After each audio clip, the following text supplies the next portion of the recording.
Hi guys. So we have some 3 minutes time. Welcome Anand sir. We do have 3 minutes time. So if there are any questions, quick questions which you want to ask, I'll be more than happy to answer it.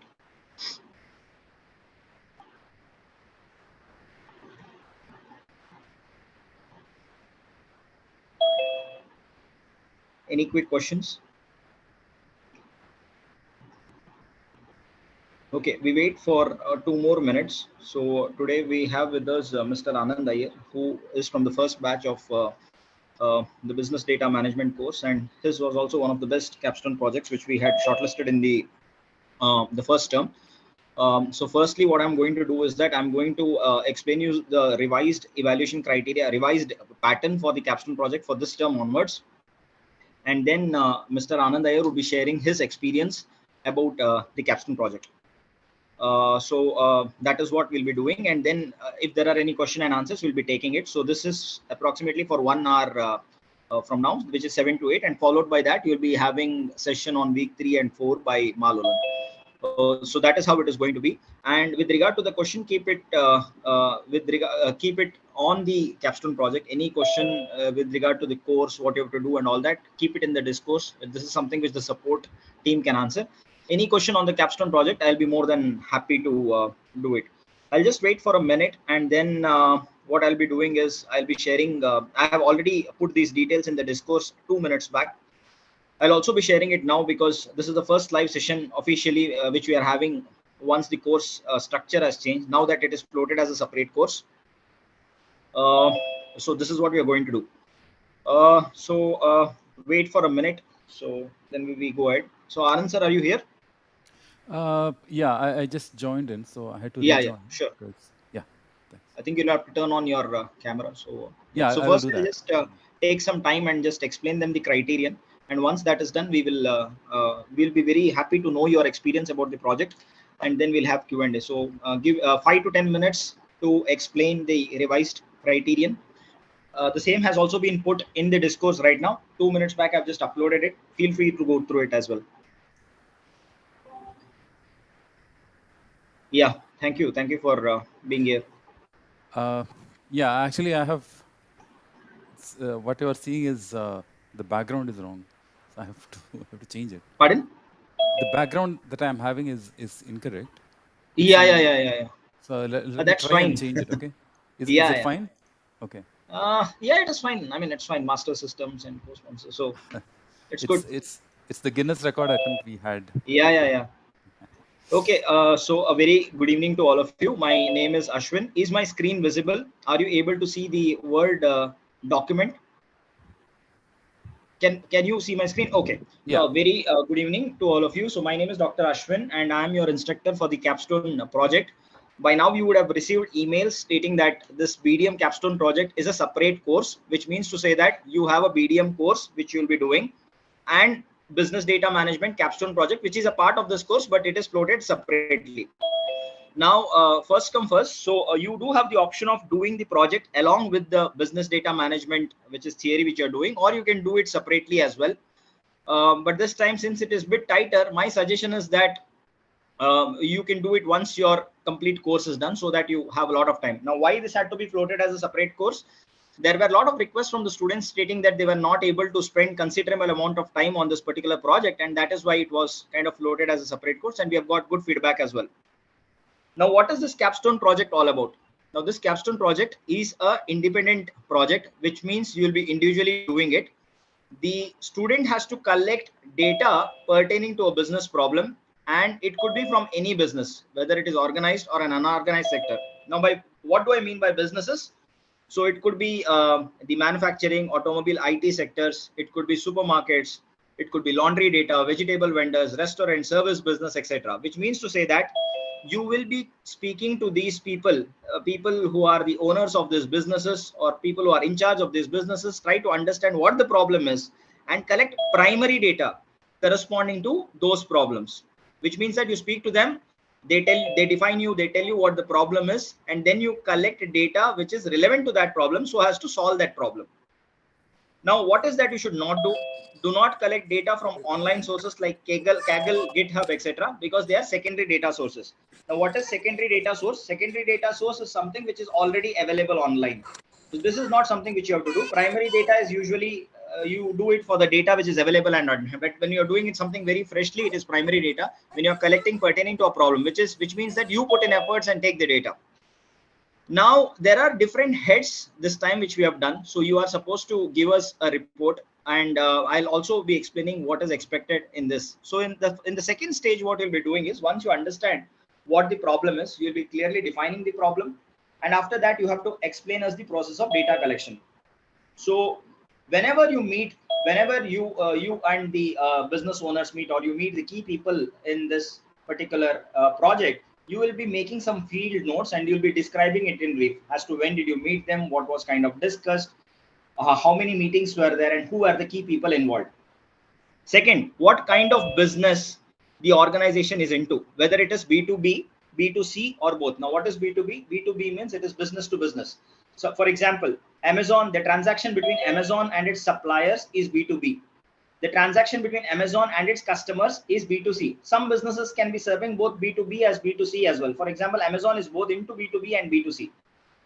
Then ask them what is the nature of problems they are encountering. Ask them, what kind of problems do you face. Now, if you have attended the presentations yesterday and today, in some cases the owners may think that they do not have problems as such. They might be willing to share you the data. So that happened in the presentation yesterday, where the owner of the medical store had a perception that there were no problems. He anyways shared the data, but then once the Funny did the analysis, he kind of showed them that, look, this is what the actual problem is. So they may define the problem, or they may give you certain data, and then you may kind of do an analysis and later encounter it.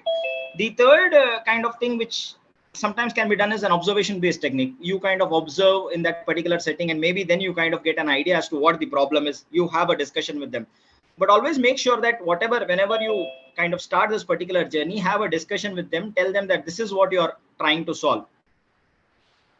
Once your problem is kind of defined, speak to them and tell them that this is what you're wanting to do, and then ask them data relevant to that. So it is essential, it is very essential to collect data relevant to a particular business problem. Now let us say that you need to understand why there is a dip in customer satisfaction. So you have to collect data which is relevant to that. Suppose like customer feedback which is there. Demographics might be one particular example, but if you are collecting some data which is irrelevant, it actually makes no problem. It is just a waste of time. Then understand from these businesses, are these problems recurring or one time? Now what do I mean by that? Is this something which keeps on happening again, or it is a one time kind of isolated incident? In addition to that, you just ask them that whenever such kind of problem comes, how do they try to solve these issues? So if they are defining you the problems, then it is up to you how you take a particular problem. So how did you narrow down to the problem? So suppose you go and speak to the decision maker, the owner. They might explain you 4 or 5 problems and you selected one. You will also be explaining this to us, like how did you narrow down, or why did you choose this particular problem? How was the data collection done? Time period of data collection, which is, we insist that the data you have to collect data at least for a period of 1 month, because in some cases, the trends will be visible only after that. But if anything lesser than that, you may not be able to analyze trends. In some cases, even months data will not be sufficient. For example, if it is something like let us say Zoom cars, is that something which you want to study, all this which give cars on rental? In such cases, you may want a longer time period for data collection, which could be months or years as well. Then some kind of tangible evidence. This is to establish credibility. So information about the people, process, organization chart, or any form of physical evidence. You'll also be explaining in the report the various variables you collected as a part of data collection. You'll explain why you have used and what is the relevance of these variables. Once everything is done, you clean the data. So data cleaning is a very, very important process. Anand sir would be speaking on that. Describe in brief how the process, regarding this process. How did you do it? You do the analysis. Now, how do you learn the analysis? In this BDM course from week 5, you will be exposed to different case studies. And that is when you get an idea how you use organizational data and you make analysis. Now, please use this as cues to conduct analysis, and just don't simply replicate what has been done in the course. I also encourage you to go through newspapers, journals, reference books, and other learning from the learning from other courses like TDS, BA, etc. to explore newer way of conducting analysis. If you look at newspapers, Times of India, Economic Times, you will see lots of infographics. Try to do something like that, because picture is something which is remembered better than words, and this is what the consumer behavior kind of says, that usually our brain tends to capture pictures faster than reading longer things. Now, once you do the analysis, you are supposed to provide insights. You are supposed to provide insights which needs to be novel. What do I mean by novel? Novel means which is something which the owner or the decision maker doesn't know. Now, what are the insights that you can suggest? What should the businesses do? What is that they should be continued? If they're doing something, should they continue it or should they stop it? What is that they need to avoid? For example, these days, in a quest to get customers, people go for financial there's something called as financial bonding, wherein you kind of give a lot of price cuts and things like that. Now, that may help you get customers in the short run, but in the long run, it is something companies are not profitable, not making profits out of it. And also explain in what ways your solution has addressed the business problem. So the last time students were asking us what books we have to refer. So I have given 3 reference textbooks this time, and it's a recommendation that you have. It is up to you whether you have to buy it or not. And these are available for good prices. It's available in the online stores. You can buy it from anywhere, e-copies or online, so whatever it is. So these are 3 strong recommendations which are in different areas. So if it is something which you are working on a product, then market research is a starting point. It will help you understand why are you doing certain things, how is that you need to proceed. It's a step-by-step guide which tells you how you have to approach a particular problem. There is a book on statistics for business and economics by Newbold. Now, why did I suggest this book? We discuss a lot of graphs and other stuff in the class, but in addition to that, there are many other things which you can actually do. So this statistics for economics and business by Newbold will give you much more better and deeper information on the various analysis which you can do, and it is written in very simple language. So I strongly recommend this. And to those who are working in the services domain, the book by Jochen Wirtz and Christopher Lovelock, it's a wonderful book, and I strongly recommend you to have these 3. So it is up to you if you want to buy it or not. So this is what you're going to do. Now, coming to the evaluation pattern. Now, this is the revised criterion which we have made for this capstone project. Now, there are 4 modes of evaluation this time. So what we are going to do is, which is kind of split into 20% for the initial submission, which is you define the problem, you send it to us. So we will be going through it and we'll be telling you whether it is right or wrong. Because if you define the problem wrongly at the very first stage, there is no point in proceeding ahead. So there will be submission at 4 stages. The second will be a midterm evaluation, wherein you'll be doing certain analysis. You'll again be sending it to us. We have instructors also with us who will be. I'll introduce you to them later. So once that will be done, you do a kind of analysis and recommendations, which is the 3rd stage, and your Viva will be having 20%. So it is the first preliminary report will be 20%, then it is 20% for the midterm, 40% is for your analysis and recommendations, and your final will be again 20%. When you kind of combine it together, it is becoming 100%. Second point, we're not going to provide you any data. You're going to do it on your own. Now, how hard it is to collect data? It is harder, but if you kind of put regular efforts, it is something which you can really manage. And that is the very reason I have invited Anand Iyer sir today. You might be knowing him. He has been very active on Discourse. And even when we introduced the project for the first time, even he had raised certain concerns on collecting the data. But then the kind of work which he had done was mind-boggling. And I would want you to hear from his mouth as to what his experiences were, initial experience. When we kind of floated this particular idea of the capstone project, what was your first reactions and how did you overcome it, sir? So over to you now. So we have next 20 minutes to kind of discuss this. Yes, sir.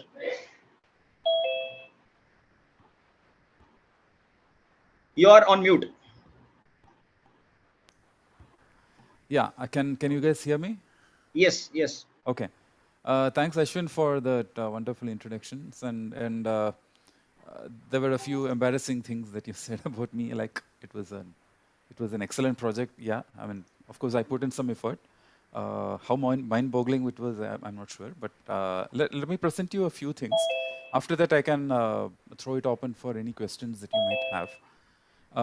So Ashwin, is it possible for me to present something? Yeah, please go ahead and present. Yeah, I just have a document. It's not the same project report. Yeah, sure.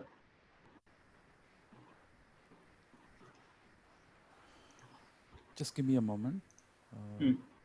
I think it says disabled participant screen sharing. So if the BDM team is there, Sukrat, if you are there, you'll have to make Anand the co-host. Co-host. Yeah. Or anybody from the BDM support team, please make Anand Iyer the co-host. Or yeah, Anand, you can share now. Can you? Let me check. No, it's not. I can do one thing. I can send it to you. Send the document to you, Ashwin, and you can Sure. show it. That should work. Yeah. It's a pretty small document. Yeah, no problem.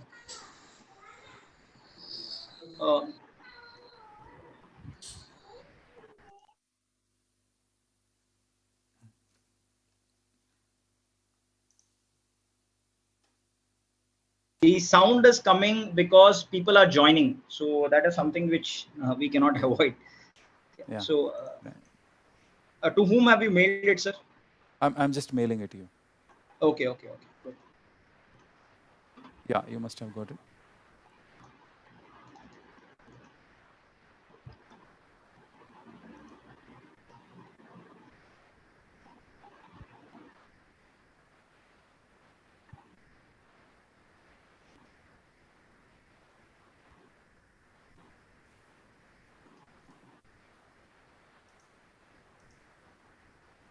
Did you receive it, Ashwin?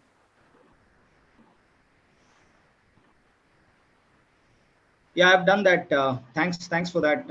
I've done muting this thing. Yeah, I have done that joining sound. Yes. Have you received the document? Yes, I have received the document, which I'm going to open. Okay.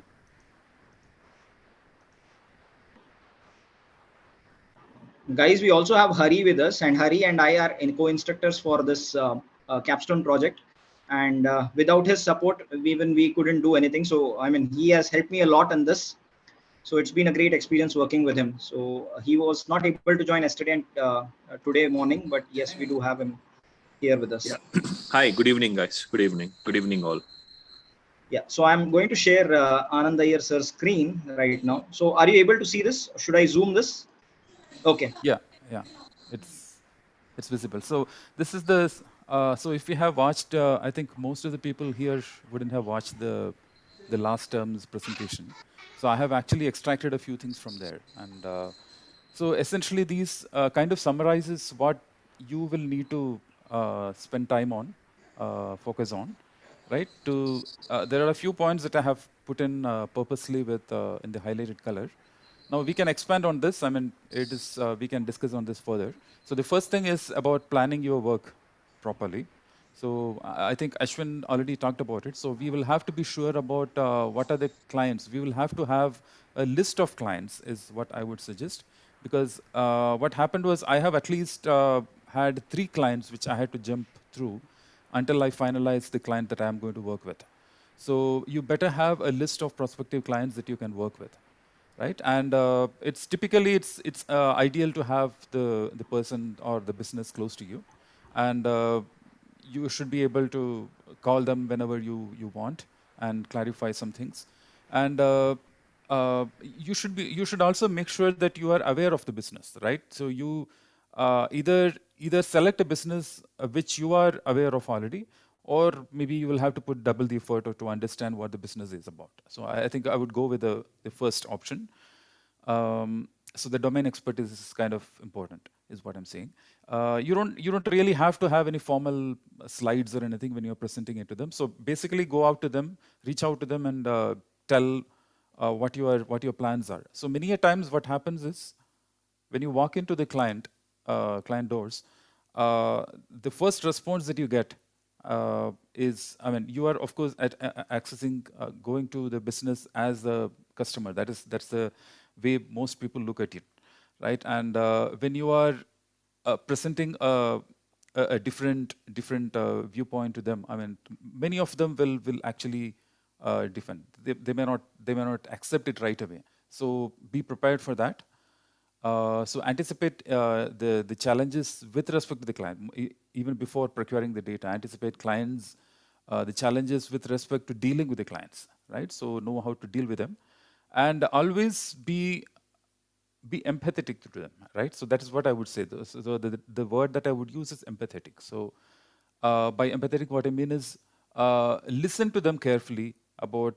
So of the people here who have already worked on projects in real time, the real world projects, like either in software or any other businesses, you will know what I'm talking about. So you have to have the right perspective and give the control to the client and allow him to explain fully. And while he's doing that, be willing to listen to him, right? So, and take the client to the confidence, right? So that is extremely important because very often the client is kind of in a defensive mode, right? So he always has questions about what what are you going to do with my data? What is your business with all this? I'm running a business. What is your role in all this, right? So are you going to tamper with my data, or are you going to collect this with a different purpose in mind? For example, are you planning to start a new business on your own? I mean, or what kind of data should I share with you? What is my benefit? Of course, he will have a million questions in his mind. So getting him into the confidence is very important. And the third important thing is without disturbing the business. So anything that you do, like in terms of, so once you establish that rapport with the client, I think you will have to get down to the finer details about what data do you want, and what can they hide from you, and without everything that you do should not disturb their business. For example, I cannot walk in and say that I would want to do so and so things while you are building every product. No, that's a definite no. And of course, they wouldn't agree to that as well. But in anything that would even slightly disturb the business is not good for you. Then after that, so once you have can you just scroll down, Ashwin? Yeah, so after that, do the necessary homework. This is what I told in the beginning. So you have an idea about what the business is about. So do some research on your own. And so that's about the domain expertise. So in my case, it was not a great thing. So it's something similar to what we are used to in an everyday routine, right? So we know how we go every day to a grocery shop. That's what my project was about.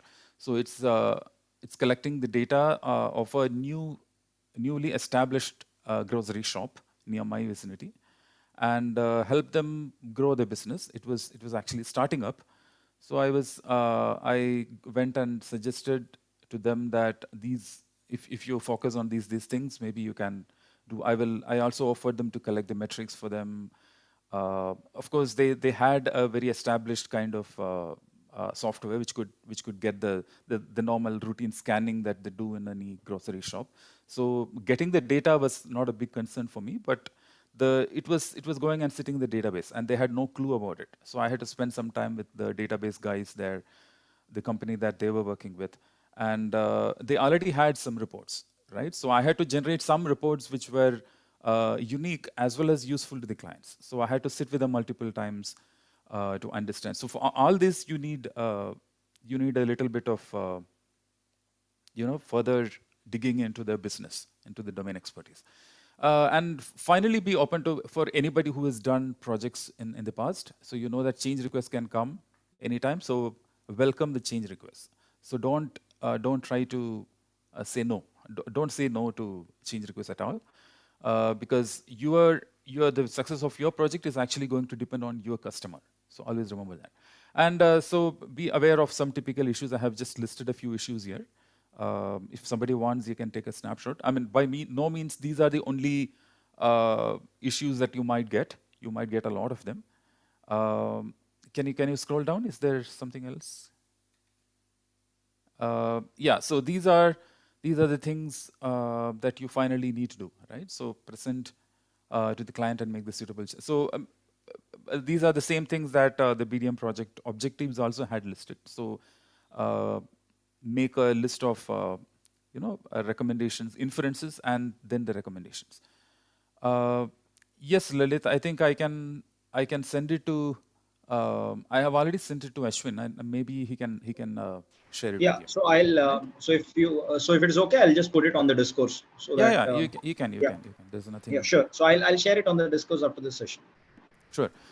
I think that's it. So I don't have anything more. So to actually recollect the things that I mentioned about.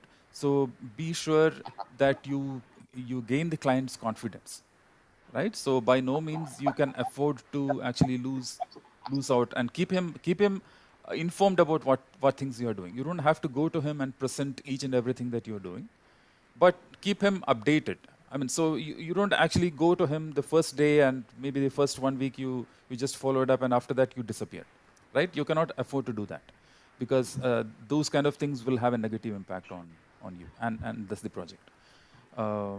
Then yeah, that I think that's it. So I have highlighted certain parts in the yellow. So I think you can. So the Yeah. empathy is very critical, right? So Yes. that's yeah. Thanks, Ashwin. So Yeah. any So if there questions? are If I any can, questions, yeah. yeah, if I can answer, I would be happy to. Srinivas has a question. You can go ahead, Srinivas. Sir, I have a question for Ashwin, sir. Sir, in stage 1, you have clarified that we need to define the business problem. So, what do you can you Yes. elaborate on that? Key, can we define? Just we need to set the key. This is the industry or the organization we are going to look at, or we need to give the direct problem in the first stage itself. No, that's not. What is the industry? Which is the industry or place from which you're collecting? What it is, whether it is B2B, B2C, what kind of business they are into, and what is the problem which you are trying to solve. So this is what we will be expecting in the preliminary stage. Adding to that, But Ashwin, we also Yeah. need what are the type of data that you're going to collect. Yes. no, Yes. It is at a predominantly, preliminary, if I mean, I'll go through that process. We can call that initial submission as a proposal. This is my proposal. This is my analysis. Okay, this is what I'm going to do in the entire Capstone project. You're going to give a 4 to 5 page document which talks about the background of the company first, okay, which you are going to work on. And then it is going to talk about the business problem. What is the problem that the company is facing, and why it is important to solve that problem. Okay, and then you'll have to say that what kind of data you're going to collect to solve that problem, and what are the analysis methods that you're going to use, and what do you think is the expected outcome of the project that you're going to do. So these are some of the important salient points that you must do in the first submission or the proposal submission. Okay, so what we will do is Ashwin and I will send a document as to what are the contents of this proposal document, maybe in a couple of days. So that could actually really help you in shaping and structuring the entire this thing proposal. Okay, so consider this as the proposal. Okay, which you're going to do. For stage 1, most of the points are clear, but the point which is not clear is in stage 1 defining the problem that I'm going to solve. That is what is not clear. If you could elaborate on that. See, that's exactly why Anand Iyer was also telling about this. No, when you go to the customer, you talk to them. Either you talk to them and get to understand what the problem is. Okay, one, or you anticipate this is the problem that the customer is actually facing. The second, okay, the idea is in the proposal, you either anticipate and then point out these are the problems that the customers are facing, or you actually talk to the customer and then you tell, you get that from the customer, what are the problems that they are facing. So based on that, you'll have to develop a proposal document. You're getting my point? Yeah. One more thing to add, I would like to add here is that in case if you're not able to kind of understand, if they give you multiple problems, you can also write that and send to us. So then we can also decide. In case you're not able to decide what is that you want to do, firstly, they might give you multiple problems. There are 3 possibilities. They give you a problem, they give you multiple problems, they say there is no problem, right? So in the first 2 cases, you always have a chance, but in the third case, you don't have a chance. So in such cases, it becomes a bit difficult. But we also did see in yesterday's presentation that in spite of the owner saying that there was no problems, Mr. Fani went ahead, collected the data, and then kind of discovered some insights and showed it to this person, which kind of clearly pointed out to some problems, right? So there are all three possibilities, but then any stage you want any help from us, we'll be more than happy to do that. And as Hari pointed out, we will give you ample time. We'll give you, Hari, 2 to 3 weeks should be fine, right, from now? Can you come again? I missed that point. Yeah. So how much time do we give them? So 2 to 3 weeks or a month from now? Yeah. So as far as I understand, this particular project starts every month, beginning of every month. Okay. So it runs for 3 months, I guess.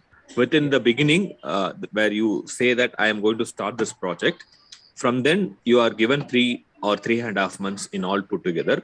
I will ask the support team to get back to you on the exact timelines. So the dates will kind of, let you know by the end of this week. Now, there was a question by Lalit where he says there are some businesses which handle B2B and B2C both. Do I need to collect both data? Not needed, Lalit. You can just focus on one domain and kind of collect the data. We don't see, Lalit, it all depends on the business problem that you're trying to take, Lalit. If you're going to solve the problem of the organization which is facing the client, then you essentially take the data which is related to B2C. Okay, so if you're talking about the supply related problem, then you go for B2B. It depends entirely on the problem. All right, that is exactly why in the proposal, we are asking for the information, what type of data you're going to collect and how are you going to collect, because that will help us guide you whether you are doing it the right way. You're getting my point? So that's the idea. In some cases, it might also happen that, there is less data on B2C and more data on B2B, right? In such cases, then it makes kind of selection easier. So we'll have to see all that. We have to keep it into consideration and then decide. Yeah, Abhinash Mohapatra, there is a question. Yes, sir. So just a general question. So based on the yesterday's and today's presentation that I saw, so there were a couple of presentation by, previous term learners where I didn't see the problem statement being properly defined. And there were they did whether a revenue analysis or sales analysis, and they were putting their recommendation, which the client might not be aware about. So can I do something similar to that when a client says that, hey, I am not seeing any problem, but I can give you data. Can you draw some inference in this scenario? What I should do in such a Good observation, Avinash. Some of the projects are like that. But the point is, you'll have to appreciate and understand the difference of the previous projects and current project which you are going to do. Previous project is a part of BDM. Okay, somebody doing that previous project will not get that extra 1 credit. Okay. However, now we are improving this and we are making this as a 1 credit course in itself. Okay, just because we are making this as a 1 credit course, you essentially have to work a little bit more. So that is essentially why we have changed the grading pattern, and we are changing the evaluation rubrics and all those things. So it is going to be a little more rigorous than the previous Capstone project. Okay. So if you also look at the kind of pattern which we have given, we are asking you more and more questions, which essentially means that you also have to do more homework, speak to them, uncover more insights, etc. Snail had a question where he asked, would you go to only one business or contact multiple business?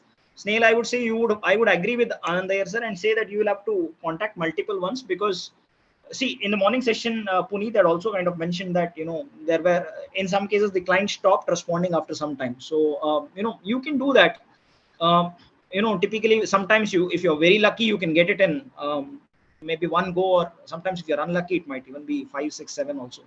So that's how it is. Bhupesh, if you can unmute and ask your question, or should I read it? Let me read it. Okay. There are scenarios where the business knows the problem and also the solution, but due to the hazels involved in moving to the solution, they keep status quo. Example, in milk procuring and distribution, there's leakage. You procure 100 liters of milk, but distribute only 90 liters and 10 liters are wasted. And the solution they know is to package the milk instead of manually distributing it. But packaging involves its own hazels. So, yeah. So, Bhupesh, I got your point, but you'll have to really understand Okay, so maybe what would be the cost of package? Exactly. And what would be the cost of wastage? If the wastage is going to be minimal than the cost of packaging, I don't mind wastage. You're getting my point. So therefore, it depends entirely on the business. If there is no problem, there is no way that you have. I mean, there is no point in you solving that problem. Okay. Yeah. Yeah. So can I add something, Hari? Yes. Sure, Anand. Yeah. So the point I want to make here is this particular problem looks a little difficult for us to get data for, right? Because you may not have readily available data. So there are plenty of problems when you are given the option. I don't know how this term the project is going to be, but at least during the last term, it was like we were given a free hand to choose whichever business we want, right? So be a little careful about choosing the project and go for that which gives you the maximal data. Yes. Right, which can actually get you some inferences and you can make some solid recommendations, right? So everything should be demonstrable. It should not be like you should just throw out something, some recommendation or some inference without enough data to support. And to add on to that, Abhinash point, I agree that the insights, the recommendations which you give has to come out from the data. For that, as Ari mentioned, you will have to get richer data. You have to get, you speak to them, you start getting better data, and that is when you'll be able to make some robust recommendations. So Tushar had a question: how many projects we need to do for the entire term? Only one, Tushar. With one itself, when you do it, it will be. So it's one project. Okay. Can we collect data? But do deeply. Yeah. Okay. Yeah. So can we collect data from More or Spencer's like retail stores? Yes, but again, as we pointed out in the beginning, there has to be a business problem, and then that is how you have to go ahead. The next question by Purushottam: I would like to do a capstone project on location online app developed in our area, which basically target local delivery of food, groceries, domestic needs, etc., with instant delivery of items. The idea behind to develop app was connect locally and grow globally. I would like to analyze their business model. In this regard, can I get a letter from IITM stating the letter? We will be providing that letter, Purushottam, in the next week. So once the we kind of clarify on the dates and other stuff, we'll issue letters for all the students of this project. Next by Rohan: with respect to the new grading patterns, we have the option of choosing the project course along with the theory course or after that. Now that I've chosen BDM course for May 2022, I have the option of doing this project even after completing the theory course this term, right? Yes, you can do it after completion of the course. Yes. Also, it would be I think it is one of the prerequisite, Ashwin, that you'll have to complete BDM course before you can take the capstone. Yes.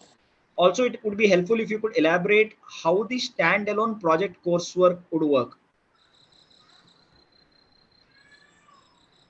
What do you mean by this standalone project coursework? Which is, do you mean how when we are doing it separately, how is it going to work? The grading pattern is something which we'll be updating you this week, Rohan.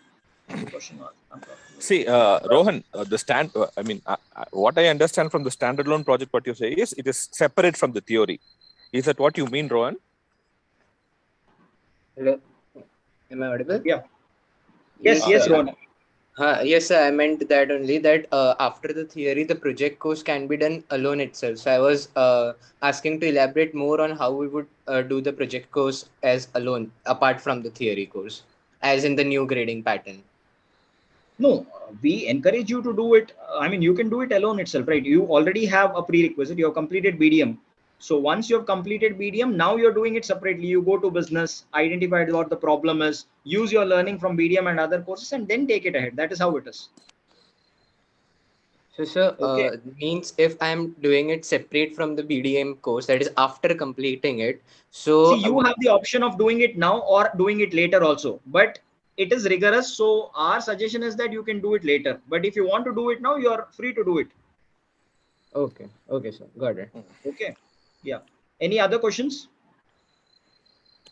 What is the quality of analysis that we have to provide expected to be? Snehil, what happens is that from week 5 of the course, so you will be exposed to different case studies. So once you kind of go through from week 5 to week 12, you'll get an understanding. So please wait for that. So that is when things will be much clearer to you. So see, when you say Snehil, when you say quality, you obviously must be setting the very high standards, no? You must be talking about 100%, not anything less than that, Snehil. Yeah. And then Visist had a question. Yeah. Yes. Ashwin, there was a question from Sherry. Can you address that? Will the new structure restrict the courses to 4, including the project course? Will the new structure restrict the courses to 4, including the project course? Now, what So is this? No, if you have already taken 4, Yeah. can they take this project as well? I'm not sure, I'm Ananda. not sure about that. We'll have to. Yeah. Sherry, please write to the support team. Team about this. Yeah, they will be able to help you out with this. Visist, can we form a team or single for a project? It's an individual project, Visist. That is why it is called Capstone project. It is an independent exercise. Piyush asks, sir, what if we finalize some business problem and reach till say midterm? Now, if they back up, what will be the consequences? So you'll have to redo it again. So nothing can be done. Very sorry, Piyush. Don't, before even starting it, please don't think like that. Yeah, don't be pessimistic, be optimistic, be hopeful. Nothing wrong will happen. You should be confident that they will not back off. And you make your work do the talk, right? So once you keep them giving insights, I'm sure that they will themselves want to share more data, and they would want your insights. So you look at it that way. So maybe if you are, you can write a non-disclosure agreement with the client organization, whichever is giving, saying that I'm not going to disclose whatever data that I receive from your organization anywhere else. So if that is the case, then it will really help the organization gain confidence on you, and then they might provide more data on all those things. Yeah. So one suggestion in that context I have is, rather than actually having a grand plan of preparing a lot of things about for this project, maybe just spend the first 2-3 days or maybe maximum a week and prepare something which could actually help you get the confidence, right? Don't spend the whole time so the idea is when you have a project, when you're working on a project, don't spend the whole time and wait until the whole time to show something to the client. Show it in between.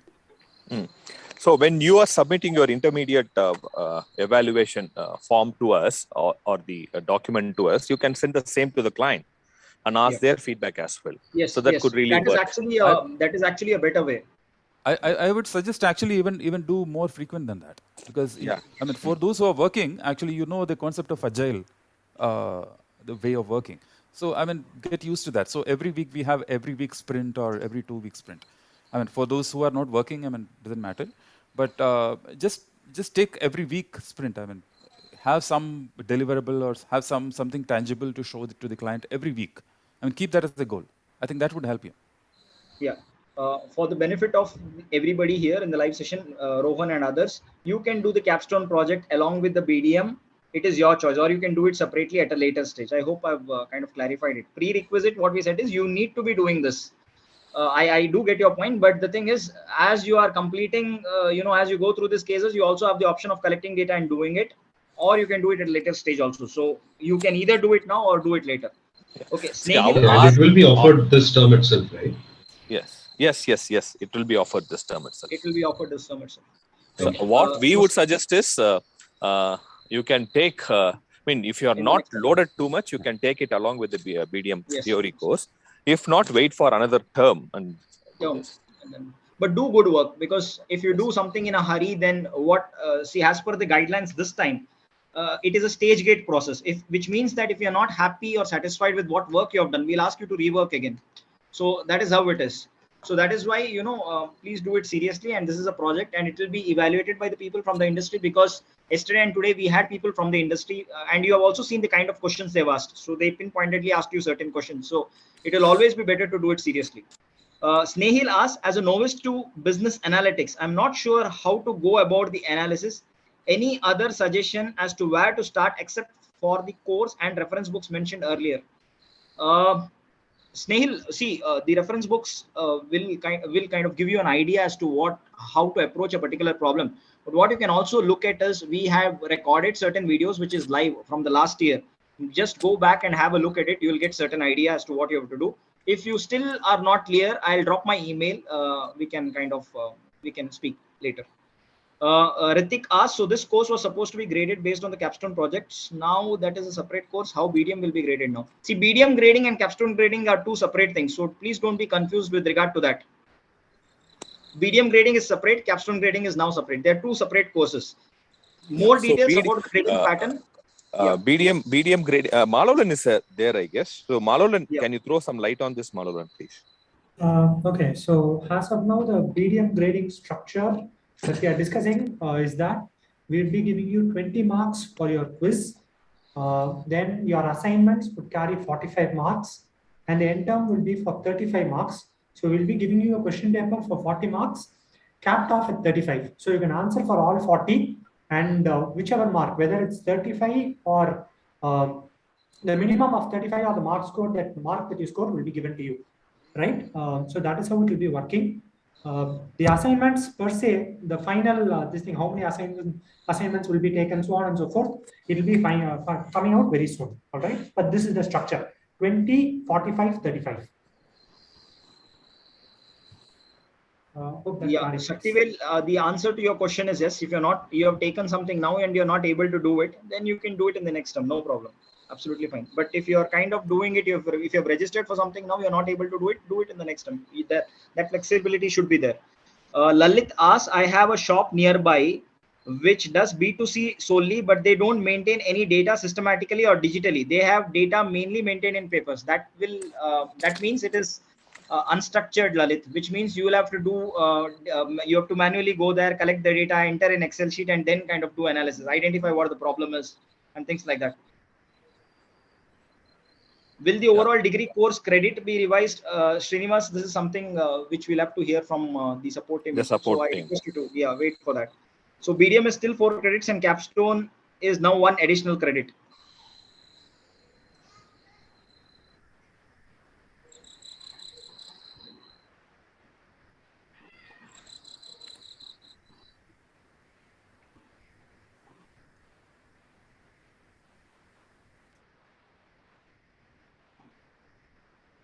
Yeah.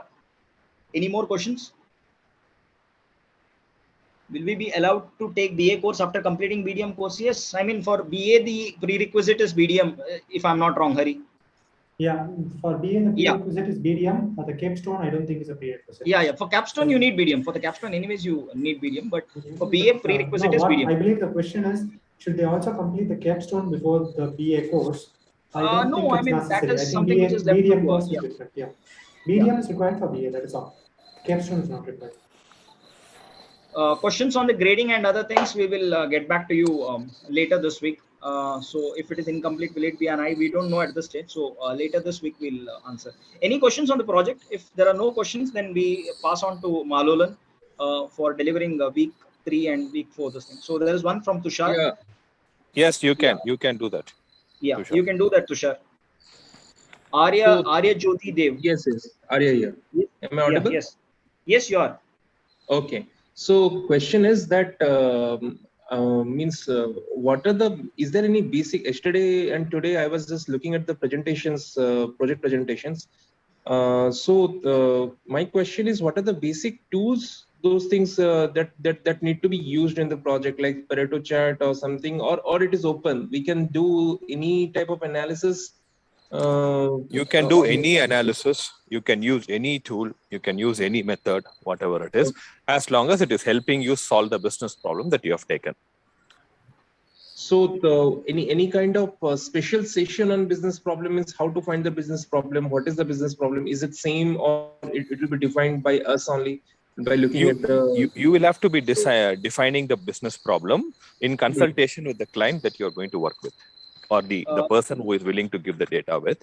Okay, and we can help you fine-tune the business problem. And Arya, this is something which you have to speak to the business and get it out. Okay, so you will be speaking to them, and that is when they'll be telling you what the issue is. Once you identify what the problem is, you can come back and tell us, and then we'll be able to tell you whether to go ahead or not. That is what we can do.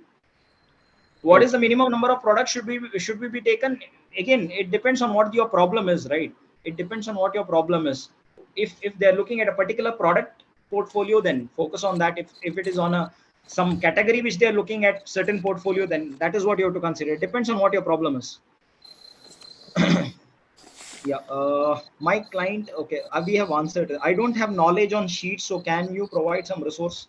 I think this is something which is already available online, and in addition to that, Lalit, when you are taught the case studies, Professor GV and Professor Milind will demonstrate Excel online.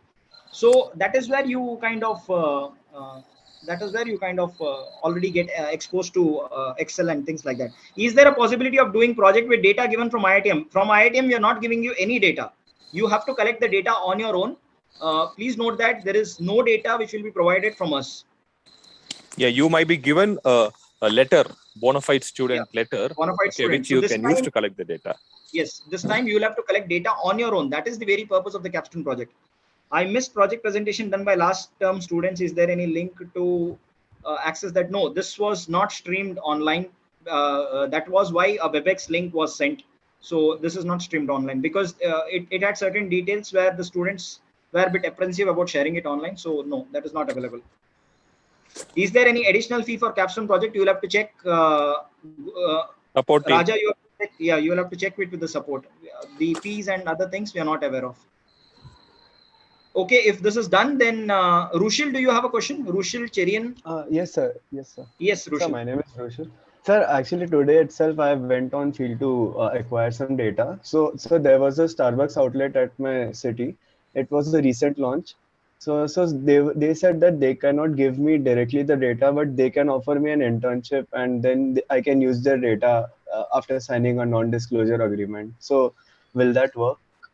Yeah, it will work. It can. Yeah, I mean, it's a good opportunity for you. It's a good also, opportunity, right? Rushil. Yes, sir. I directly talked to the district manager of Starbucks in my city. So they said that they are facing an wastage of their ingredients a lot. Oh, great. So, that's nice. a good problem to work That's on, a good Rushil. problem. Yeah.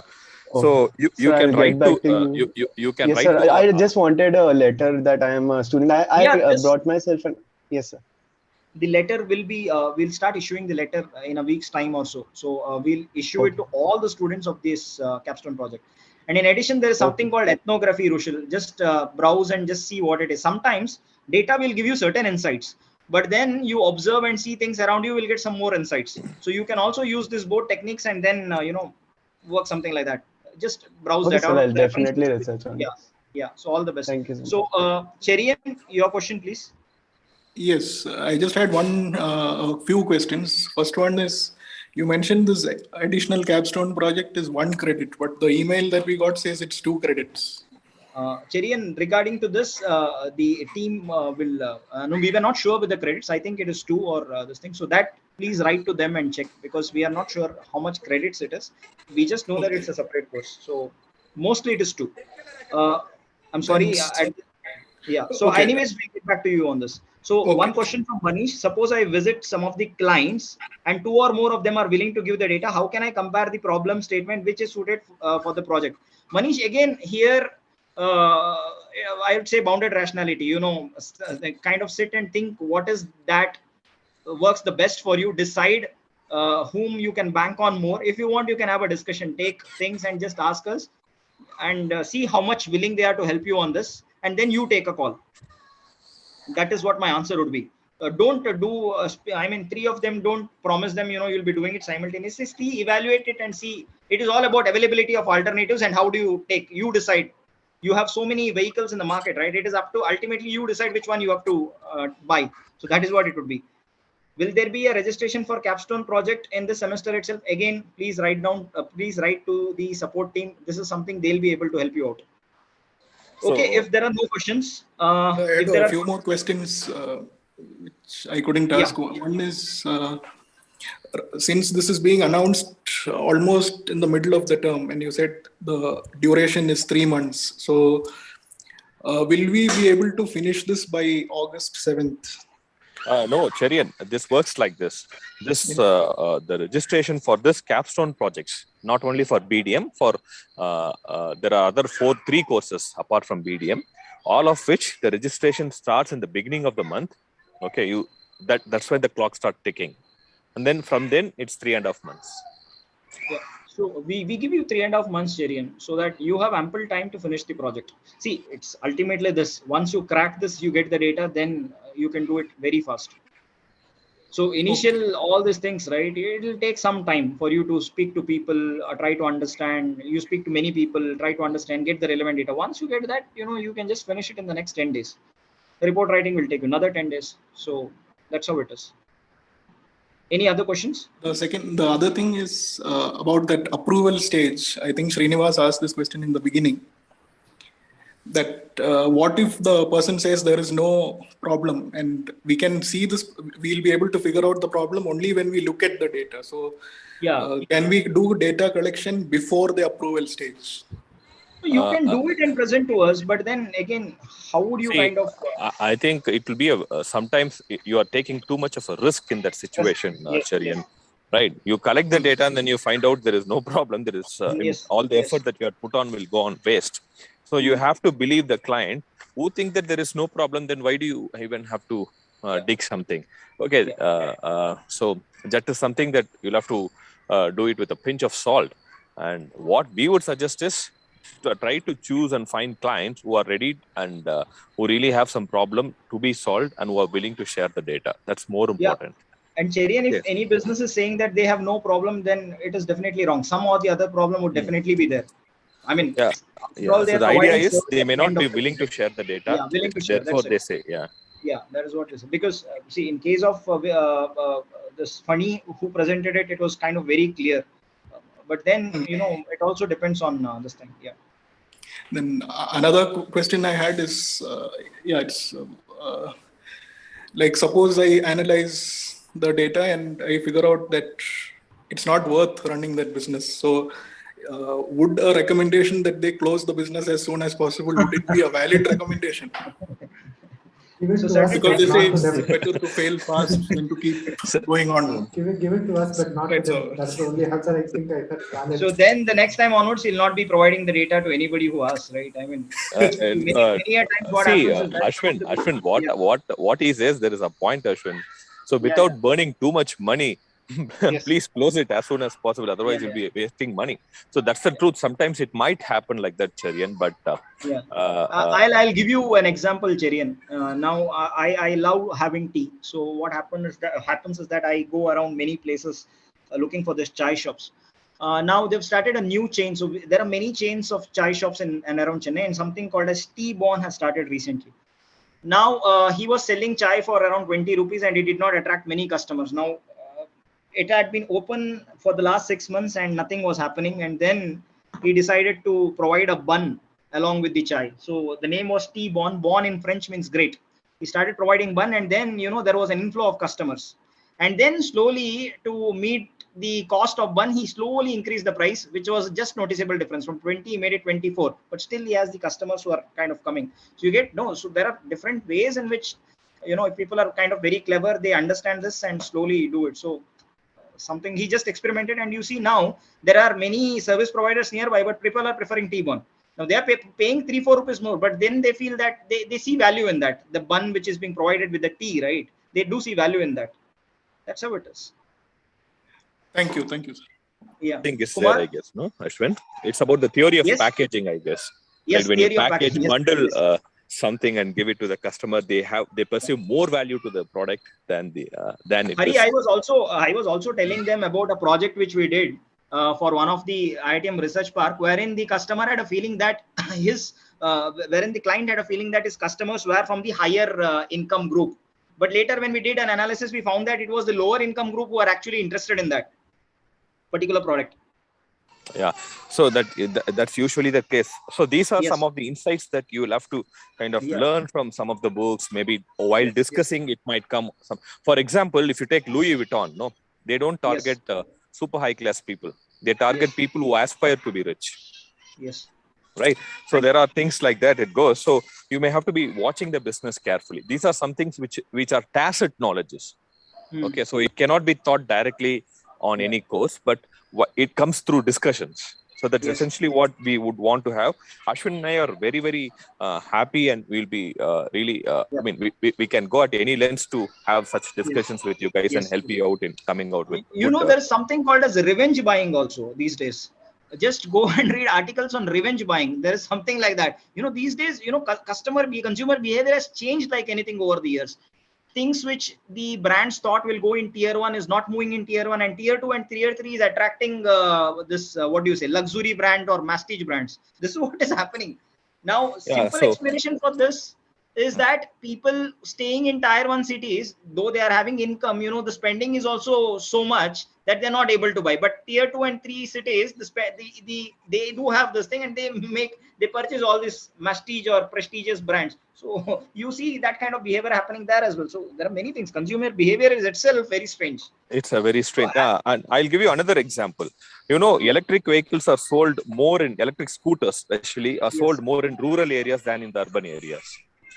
It's highly counterintuitive to think like that, but most of the people prefer electric vehicles in the rural area because it is very cheaper. The electricity is cheaper, per kilometer, on a per kilometer basis. Therefore, it is preferred by a lot of other people. One more point is that, Hari, in many cases, they don't have meters also in place to kind of check. Yes, correct. Yes, electricity is being stolen. You get the point. No, there are many factors like that. So, you know. There's also one more thing there, Ashwin. When you look at this, in rural areas, they are primarily farming areas, right? So electricity is free for farming. So basically, they use the same electricity for charging. Yeah, same electricity. See, that is what they make you. It's an opportunistic behavior, which is something which they shouldn't do, but they have been doing it. Now, what do you do out of it? Nothing. So there are many things. As you kind of do this, you will uncover new and novel insights, and there will be good learning for all of us. Kumar, you have a question? Yes, sir. Just I want to ask one thing. Hello, sir. Yes, Kumar. Yes. Yeah. So suppose that we are talking the B2C business. So what is our motto? So we got some businessman and we are analyzing the data. So what is the motto? There is a two things. If I think about the profit of the businessman, simultaneously customer can get also that something cost product. They will be in the loss side. So should I think increasing the profit of the businessman, also the balancing between the customer and the businessman? Because if I only think to increase the businessman profit, it can be costlier for that customer too. So what's the motto I have to keep the time of solving the problem? Because suppose I will tell that you increase the price of that, in that time customer has to pay more. So I'm thinking to the system should be the balance. So the one businessman is also earning and the customer also paying the fair price for that. If the businessman increasing and I suggest some method and he is getting the more and more money and customer is paying the more money for that, so the system gets unbalanced. So what should I motivate that? Kumar, your client is the business which is going to give you the data. First thing. Second thing is, you are only thinking just because you are increasing the price, customer will still buy it. No, there is a lot of market dynamics that comes into play. All right. So there is as you increase the price, the demand comes down for the inferior goods. You would have read in the BDM course also. Okay, so these are the things that works. We don't really know the dynamics as to how the customer perceive the price increase or the quantity reduction and all those. So you don't have to really worry about those things. You just have to focus on the data that is in front of you and then give a suggestion that would really help the client, which you're going to, from whom you're collecting the data. All right. Okay, so my focus is that my client. Yes, exactly. Yes. All right. So it doesn't mean that you'll have to do something unethical. So I'm not saying that please do anything unethical. All right. Yeah. So please do ethical stuff. But at the same time, your focus must be the client and not anything else. Okay. Otherwise, you'll end up in a stage where you'll get into something called as paralysis by analysis. You'll not be able to do any analysis whatsoever. Okay. Don't get into that stage. Yeah. So one more example that comes to my mind was what this Maggi did was that initially 100 grams was sold for 10 rupees. Now, then what they did was slowly reduced 5 grams and sold it for 10 rupees. Now, there is something called as just noticeable difference, which is below the threshold. When things are below the threshold, customers will not be able to understand that. But when it was brought down from 100 to 90 grams eventually, customers saw that there was a shrink in that particular product. You get the point, right? SnackTag, which is the product of Reliance, I mean, they kind of, saw this as an opportunity and rolled out this thing. You see, even your competitors will be watching out for you whenever you're making certain changes in this thing. You have, if you look at snack pack packing also, the packing is similar to that of Maggi noodles. Just go and have a look. It almost resembles a Maggi. You will be completely confused whether it is Maggi or snack pack. That's how things are these days. Okay. Yes, sir. It's clear. Yeah. So one thing that we must have to understand that the clients are very smart, right?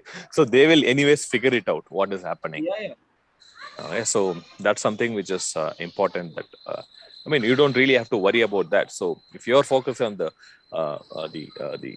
your client organization and getting the data, you do that and do a good job so that the client says, okay, I got a very good consultation from this guys. Yeah, that's something which is very important. Don't worry, guys. I mean, don't be pessimistic. Be hopeful. Be optimistic. Go there. You might. I mean, you might get good insights as well. Sometimes people may not be cooperative as well. In such cases, give a try. If it is not working out, then you can just try the next one. I mean, you have to pursue for some time, but if it doesn't work out, you know when you have to move. So because Pranab is asking that client agreed to give the data, but does not have a proper system for data collection. Now, today morning session, if you've seen, Tanuja kind of approached a vegetable vendor. Now, everything was written shabbily in a paper and she could not make anything out of it. And then she decided to do some analysis on the paint shop. Now, even your relative or your friend may be owning some business. You're free to go there and collect the data, which will be much easier for you. Your neighborhood may have something. So yesterday I had been to a Daba, and then he just wanted to know how to increase customer satisfaction. So all these days I was very curious to know what is there in the Zomato app. And then, you know, he kind of showed me many things. When the order is coming, when it is going. So that is how you kind of strike a connect. I said, okay, I'll give you some suggestions to increase it. I was just curious to know what is happening with the Zomato app. How do they get the orders? So in fact, the Zomato app itself, those who kind of are there in this hospitality or something, they have everything. How many orders do you get per day? What is your fast moving items? What are the items which don't move? How many customer complaints have come? What is the amount you have made every day? Everything is available in that particular app. So I just, you know, I mean, I've been there for the last 20-25 days. So I just struck a kind of friendship. And then, you know, I started asking him this and he was very flexible to share this. So that's how you kind of do it, right? So the minute you go and ask, nobody would be willing to kind of give it straight away. You have to convince, as Anand sir rightly mentioned, empathy, putting yourself in their situation. Don't be kind of, you know, dissatisfied if they're not giving. Everything is an opportunity. There is a question from host. Oh, we thought, Hari, we are the host. So I want to know, in the capstone, we have to work on increasing the profitability, or we can create a business opportunity. See, the thing is, your understanding is wrong. You have to speak to the business and understand the problem. Now, if the problem is with the profitability, then you kind of collect data relating to that and then do a kind of analysis. It is not about creating a business opportunity. When you are providing certain solutions, and if it is helping solve that particular problem, you are actually helping the business grow. It is just one drop in an ocean. It's just like that. So it will also create business opportunities for them in the future. Okay, if there are no questions, we go to Malolan. I have already overshot by 15 minutes. So there is IPL. Yeah, sure. One question. I was just thinking that is it necessary to do this project in this form, or can't we just work on some kind of a research paper and then publish it? That wouldn't be counted. Like you said about so many different things, now, like revenge buying and different kinds of ideas. So you can absolutely do that. What you can do now is you can collect everything and then see what you have to, then decide what is that you have to do. Take it in the next term and finish it off. That is the very reason why we are kind of introducing this at the very beginning of the course. Even it's a good point, but I also want to add something to this. Okay, by the way, who asked this question? I'm Asma, sir. I'm actually, I'm an older woman. I'm a working professional. I'm not a young student. I'm working as a teacher from the past 20 years. Oh, so, very nice. Good. I'm not a youngster like these kids who will roam around and collect lots of data. No, I mean, there is no age bar for learning, right? Yeah, that's what I believe. That's the reason why I'm in this course. But for you don't have to worry about data. You can actually use your teaching experience, collect data about students, and Now, because, Yeah, I was of just the thinking education of that, policy, so on and but so Dr. forth, Ashwin that's in the morning, he suggested that I was actually thinking of collecting data from the college itself, but Dr. Ashwin was of the opinion that school and college data Yeah, the usually, like, reason it's why, very yeah, obvious what yeah, kind of suggestions we can yeah. give them. The reason why And I did not insist on schools and colleges is that the kind of recommendation which you give is going to be very No, obvious. I agree. Absolutely, I agree with it. And that's the reason why I just, I was actually of the opinion of, I was actually thinking of doing that.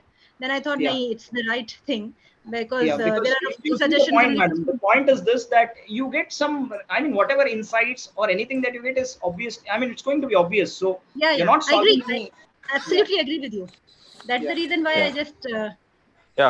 One I'm point here. wondering from I mean, I the was just wanted EdTech. to Yeah, go ahead, Hari. make. Yeah. See, when you're talking about research, research is of two types. One is a research to create theory or develop theory and test theory. Okay, so that research is an academic research. And then you also do research on markets and business improvements and all those things. Here, in this particular program, we are talking actually about the business research, where hello. Harshal, please mute This yourself. would be more. This would be more like an academic. Yes. So yeah. So Yes, you, Harshal or somebody, can you please mute so that I mean there not be any disturbance from your side? Yeah, I've muted. Thanks. Yeah, so academic research and business-oriented research. Okay, so what we are in this particular BDM course is doing is to do a business-oriented research where we are trying to, or a practical research where we are trying to solve a business problem. All yes, right. sir. Got it, So got it, sir. therefore, I mean, I wouldn't suggest doing something on research papers, which you can do in a separate, different fora. All right. So, yeah. Madam, just a suggestion to you. When I said you can collect data from students, what I was looking at is the edutech business. Since you're in the education industry, you can actually contact some edutech firms like Byju's or something of that sort. Yeah. And try to solve their business problem. Then you have data from your institution that you can correct. That was my this thing. Okay. Recommendation Yeah. for you. Things like that are coming up these days. eKida and things like that. We can just, that's a good idea, I think. Thank you so much. Yeah. And as rightly mentioned by Anand sir, please read the recommended books because this will enhance your understanding. Also go through the past projects. We also did live session last term and the term before that as well. Go again, have a look. Your idea starts flowing in. That is how you it will answer many of your queries. So if it is not there, then we'll push it to Malolan, and then I know most of you wanted to. Help us. Pardon? Conversations actually help in making us think in the right direction. Otherwise, it was very like not very clear in our mind how to go about it. But since I've heard yesterday's lecture, today's morning session, and then this session, there is some kind of a clarity coming up now. So that is the reason why we insist that you have to attend live sessions, because interaction itself facilitates learning and that will enable you to work. So thanks a lot, Anand. We have different ideas, na? Those ideas actually make us start thinking. Otherwise, individually, it's not possible. Yeah. Absolutely. So, very good. Thanks a lot. I take this opportunity to thank Anand sir for being with us here today and sharing his knowledge with the students. So thanks from me, Hari and Malolan, for being with us, and thanks a lot. And the document, I've already put it with the reference book. It is already there. Just 3 minutes before the live session, I put it in the discourse. So you can just go there and do it. Any questions related to taking the course or what fees you have to pay, please write it to the support team. Only they will be able to help you out with this. Okay. And I know most of you want to watch match as well. So, I mean, Malolan will be taking session, after this. So, yeah. All the best, Malolan. Thank you, guys. Yeah. Thanks, bye, guys. Thank you. Thank you. Bye. Thank you so much. Okay, so that concludes the interesting part of the lecture, I believe, of this live session. Let's move on to the more theory pieces. Okay. Okay. So in today's session, I wanted to focus on 3 topics basically. The first one is with respect to costs, because there were questions around that. So I'll do that. Different types of cost, major heads, a few of them. Then I will talk to you about. Oh, my camera is off. Okay.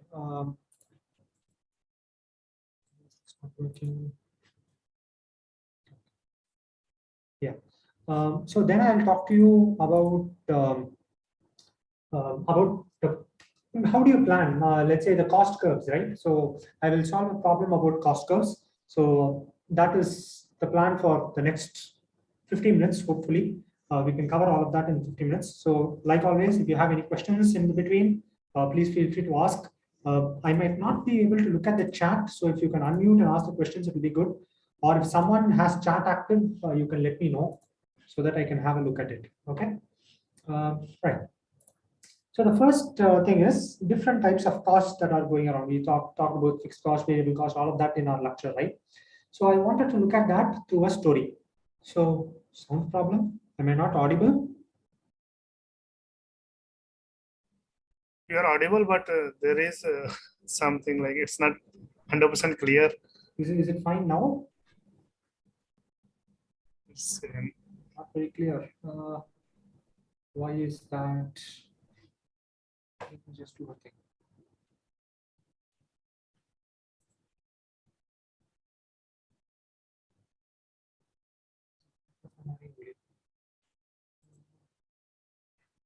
Is it fine now? Any chance? Okay. It's same. Maybe you can speak loudly a bit. That's it. Okay. Is this better by any chance? Yes, a little bit better. Little bit better. All right. So we'll go with this mic for today then. Okay. Going back to the problem. So I am going to present this imaginary story to you about this person called Mr. X. And we are going to see from this story what are the different cost components that are there. And then from there we'll move forward. Okay.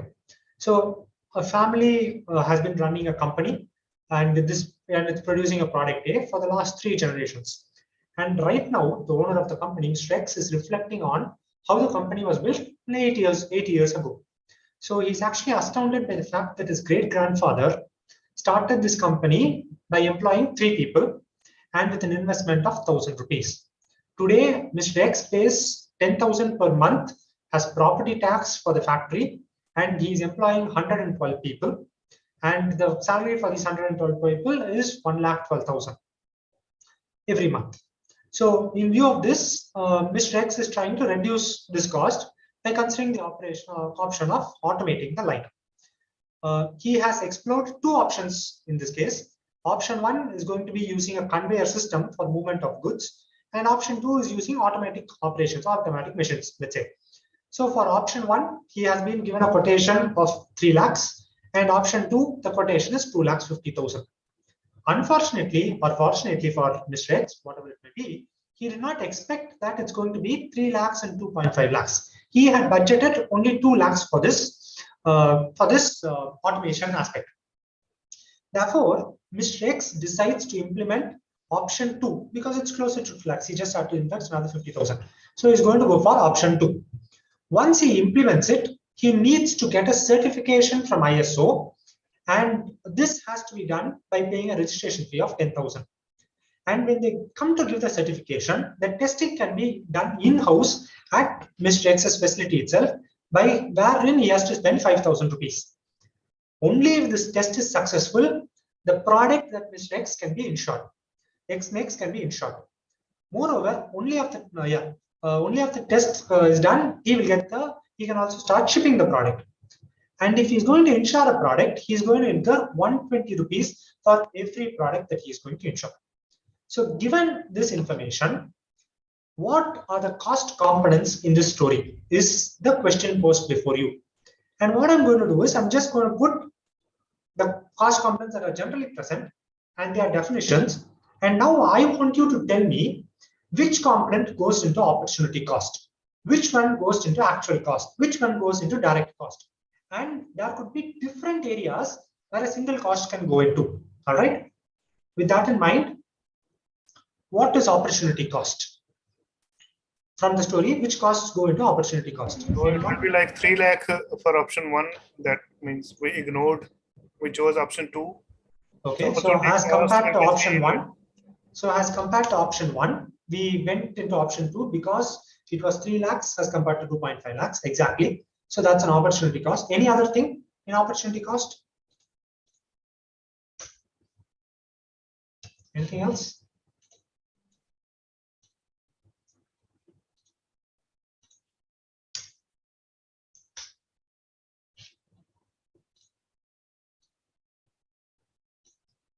Nothing else? All right. So this is the only opportunity cost present. All right.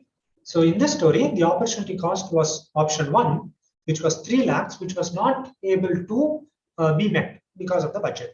All right. Then comes the actual cost. The amount paid has opposed to the estimated cost. So which would this be? Option 2, 2.5 lakh.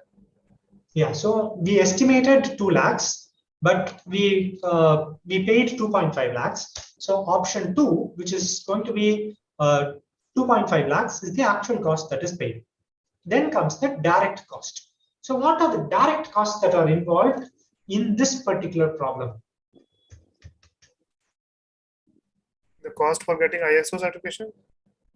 No, direct cost is costs that are directly accountable to specific cost options such as a product or a process. Certification, okay, you can call certification to an extent, fine, fair enough, but there's something more prominent. Can you go back to the story? Insurance cost? No, insurance cost comes under different head. Is the labor cost? And plan for only 2 lakhs. Someone said labor cost, the other person said? Yeah, labor cost. Okay. Why? Okay, labor cost. Okay, fine. Labor cost is a salary basically. That is going to be a direct cost. Anything else? So the 2.5 lakhs in itself is a direct cost, right? Because it will directly go into the production process. Option 2, yeah, you can tell that. I'm looking for something that is more prominent. One is salary. Something else that is more prominent. Property tax. Exactly. So the property tax, that is a very prominent direct expense. You can say the others, but I'm just giving you a few examples. You can say, like you guys said, what was the other one? Property tax should be indirect, right? It is not directly for the cost. It is direct for the property. But That it's are not not related related to the production. No, that is different. I'll come to the property tax. I'll come to those that are not directly related to the thing. Property tax is a direct cost which you can account for a particular head. It is a property, right? Here I have not given you something else like machinery cost or something of that sort. So, okay, someone else said something else over here. Yeah, the insurance 10,000. You can also say that. You can say 2.5 lakhs. All that also makes sense. 2.5 lakhs makes a lot of sense because that's going to go into directly into my operations, but it's not yet invested. So that is why I have not put it here. All right. Next, moving on to the indirect costs. What are the indirect costs which are not related to my production in whatever sense, but I'm still incurring them? There are 3 in this problem. Insurance. Pardon me, I heard insurance first. So insurance, okay. Then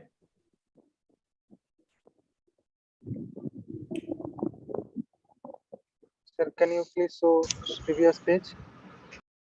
Yeah. Testing. Okay. Then that makes 2, insurance and testing. Certification. ISO certification, that is not going into my production, but I will have to incur it anyhow. So ISO certification, testing and insurance, all 3 go into indirect costs. They do not affect my production in any way, but I will have to incur them for other products that I produce. Okay. Then comes the explicit cost. Indirect costs. These are indirect costs. Then comes the explicit cost. Are there any explicit costs here?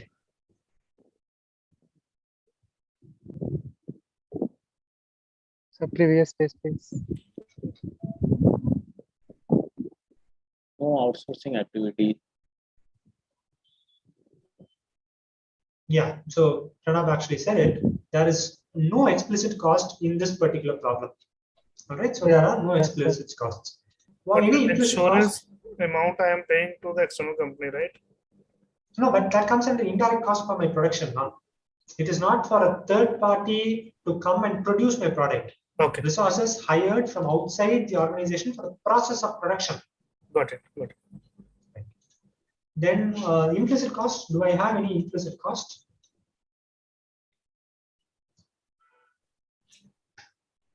What about rent of the building? It's not in the story, but yeah. That are used in production. Okay. Okay. Sorry, my mistake.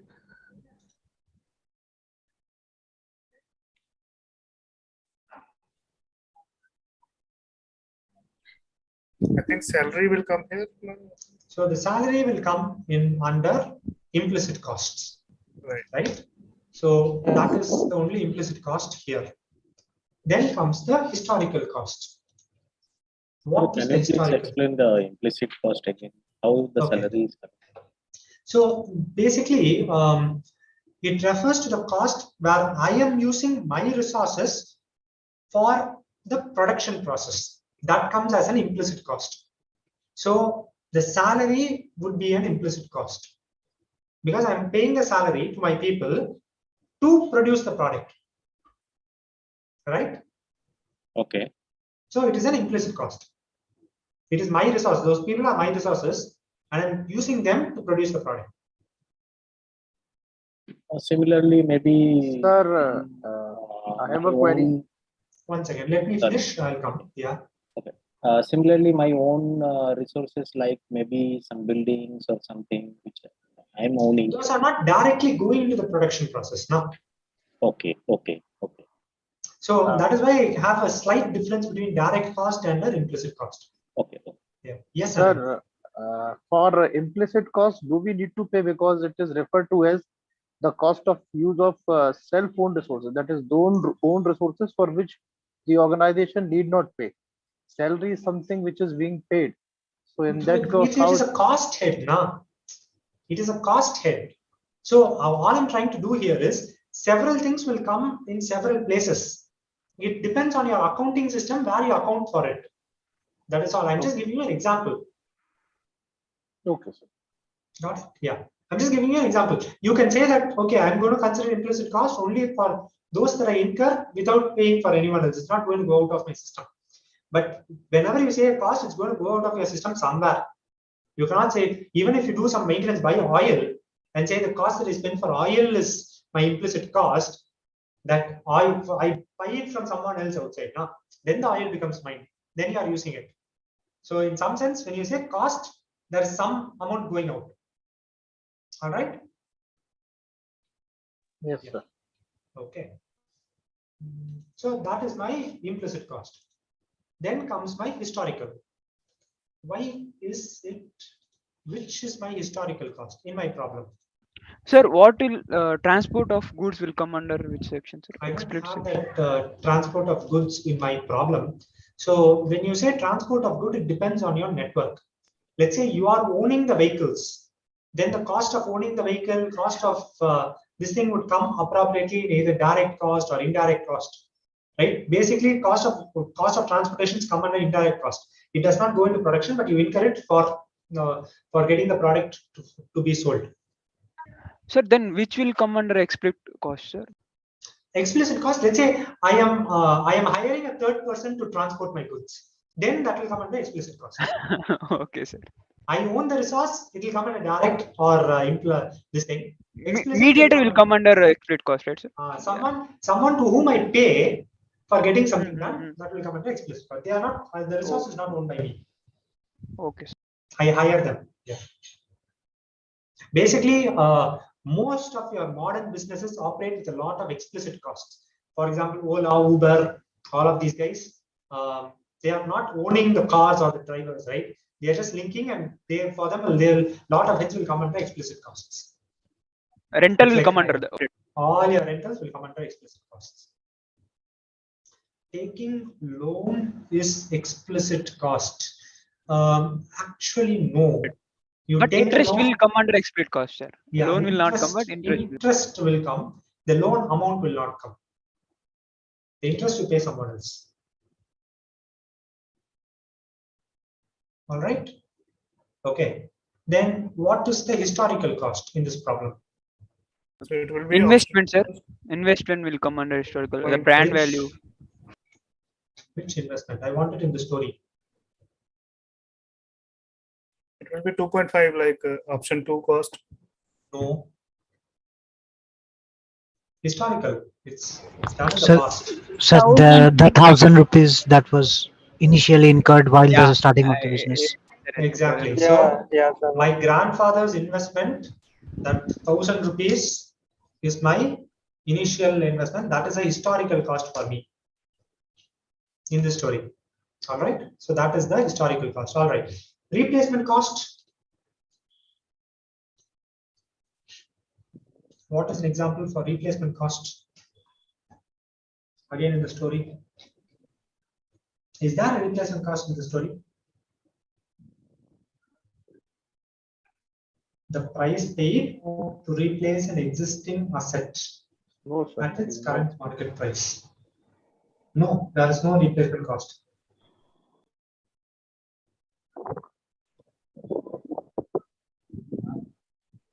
Are you sure? I think again 2.5 lakh. The 2.5 lakhs replacement cost, right? I'm going to change my operations to automatic machines. So I'm going to replace my machines or men or whatever. So that is a replacement cost. At the current market value of 2.5 lakhs, I'm doing it. So that is option 2. That is my replacement cost. All right. Now comes the topic of fixed cost. What is fixed? Which are the costs that are fixed? Salary. Okay. Then salary is very clear. Everyone will tell salary first short. It's variable. So to start with, the 1,000 rupees was a fixed cost at the time of starting of the business. That is already done now. That is done. Way past. You put it in. You don't bring that 1,000 in fixed cost. Yeah, fixed cost is something that you will recurringly incur every time at a fixed level. Let's say monthly. The 1,000 does not come. It's an initial investment. Usually you put it in capital cost or historical cost. It will not repeat again here. I think this is property tax. The property tax, that is why I put it 10,000 rupees per month. Salary has 1,12,000 rupees per month. Anything that is fixed and incurred every time, that is a fixed cost, irrespective of your production volume. So whether I produce 0 units or my full capacity, I will have to pay my people and the thing. So the salary and the property tax are the fixed cost. What is the variable cost? That is going to vary based on my production. But why salary is 5,000, 5,000 of the testing. No, it's not going to vary based on my production. Now, once again, Bhupesh was asking about why salary is fixed. Yeah, because I can reduce the labor. Okay. That is what was told in the lecture. Okay. That is if you are higher. Generally, what you do is, okay, let me explain it like this. You go to a company, you join there.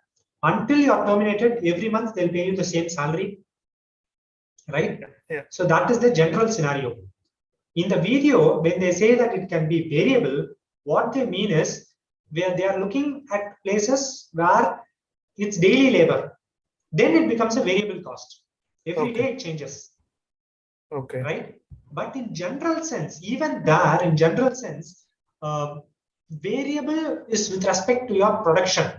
So if I hire one person, I will have to pay him 100 rupees per day, whether I produce 10 kgs of whatever, whether I harvest 10 kgs of rice or 100 kgs of rice or 1,000 kgs of rice in that day. Right? So it is actually not variable per se. The video lecture we are editing in a few places. I am talking to sir maybe to make this as a fixed cost than it makes more sense to have salaries as a fixed cost than a variable cost. Or maybe it can be we can have both categories for salary. Like you can. That's what I'm trying to say. That from scenario to scenario it will change. Scenario Sir, why can't insurance will come under fixed, sir? It is also fixed per month. You should pay, right, sir? Which one, ma? Insurance. Insurance of 10,000 and 5,000. I have not said the insurance is 5,000 rupees.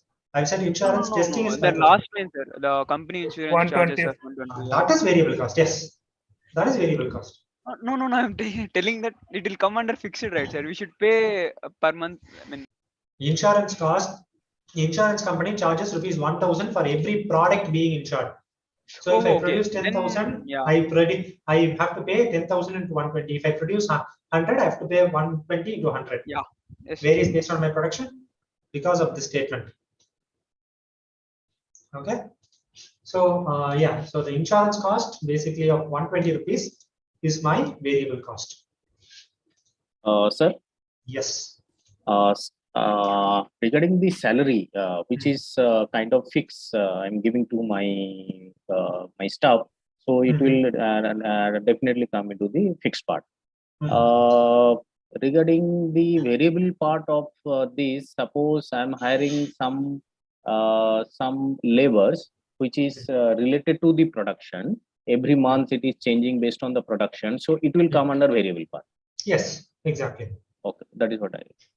Exactly. Because then what will happen is, in fact, even in the curves that sir was talking about, he will talk about, I hire one person, I produce 1 glass of lemonade or something. Yes. I hire 5 person, I produce 2 glasses of lemonade. So what is happening?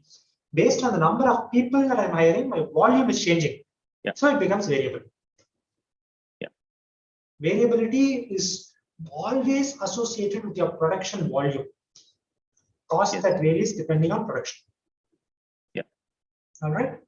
So these are most common cost sets, something that will get confused. We have talked to you about all of them.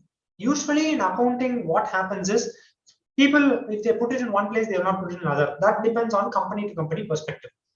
What they want to use as direct, what they want to use as historical, what they want to use as fixed variable. That will depend on company to company, because it can come in 2-3 heads, right? Salary can come in direct or in this thing, fixed cost. Property tax here or there. Yeah, so it can, insurance can come in indirect or in variable cost. So based on how the company operates, their accounts department, they will change. Okay, so this is the first half of the problem. I do. Sir, one question, like sometimes there is a gray area in defining which head it belongs to. So any tips for identifying like what we should look for in the story? In the story, okay. Whenever there's a gray area, try to put it in both places. At least from an exam perspective. Like I said, when it comes to real life scenarios, there will be some convention that is followed by the person whom you are doing it. So you can start. If you are the first time you are starting it, you create the convention. Okay. Right? Okay. These costs I will put that. These costs I will put here. All right. I am not an accountant per se, so I'm not extremely sure of how it works in accounts, in the accounts world. If there are any CAs, they can clarify better. Yeah. Sir, some industry also follows that variable cost plus the fixed cost, they termed as a actual cost. So actual cost, yeah, that is not somehow this thing. Everyone always considers that only. So this is the I mean, fine. Whatever actual cost we are hearing, we are capturing. This is the same, right? No. Actual cost. Okay, this is just a terminology. Some people, it's just a convention. No? That is what I'm trying to say. There's something called actual cost, and they do the sum of the two, and some people call it actual cost, and some people call it total cost. But what they mean in that context, they only have to clarify. This is the general terminology. Okay. That is why in most scenarios they don't use actual cost in terms. They'll go for fixed, variable, replacement, historical. Something of that sort, direct, indirect. Okay. Okay. So this is with respect to costs. I did have a second piece. But I do have some more topics to cover. If you guys are okay, I'll stop here and I'll move to a different thing. Is that okay? Is this enough for costs for you guys? Yeah, all good. Okay, then I will stop here for costs and I will move on to cost curves because it's very important.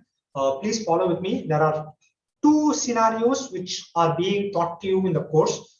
Be very, very clear about that because it's extremely important. So this is the first problem that I would like to solve. So an entrepreneur is basically planning to start his business of selling shoes online. And the entrepreneur has made an investment of 250 rupees. All right. Let me just check if my numbers are right. Yeah. Okay. 250 rupees to buy the computer. Next, he has to create the platform through which he's going to sell it. So for this, he's going to hire programmers and logistic partners. And this cost of programmers and logistics partners is going to vary based on the quantity that he's going to sell per hour. All right. So that information is given in the table. If he sells 10, he'll have to incur a total cost for the platform of 20 rupees and rupees 3 for the logistic cost, right? For every unit that he ships. So that is what he's going to. So that is going to be rupees 3 for all the 10 units that he ships. Then the online platform cost logistic depends on the number of shoes sold per online, right? So you have been given this information, and you are asked to find which volume should he target, right? So how will you do this? What is the crust of this problem? Given that you are given quantities that are available, you basically have a fixed cost and a variable cost heads. How will you decide what quantity I should produce? At least he should recover his variable cost and fixed cost in the longer run. All like right. as he Fine. produces more, his cost should come down and his variable cost should be recovered. So that Fine, fair enough. How will you find that point? So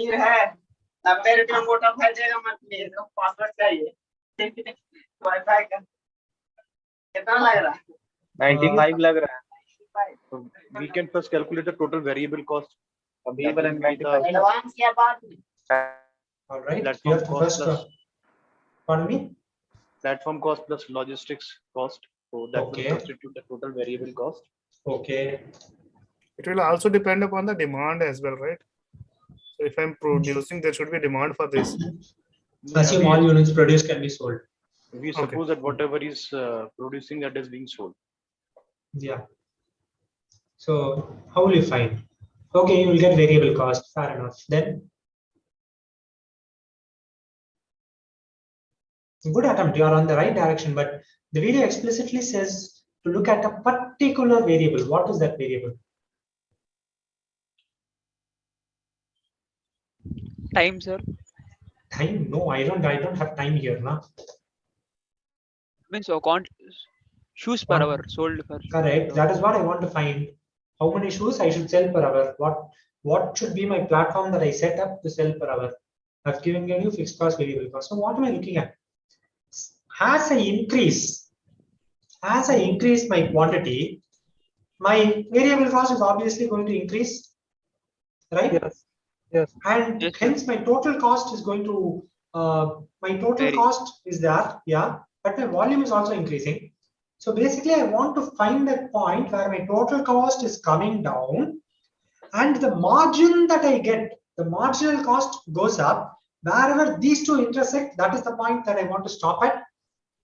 Because after a certain point, my marginal cost keeps on increasing. Basically, to sell more shoes, I'm spending more money. That should be the point that I stop. Only given cost, only looking at cost.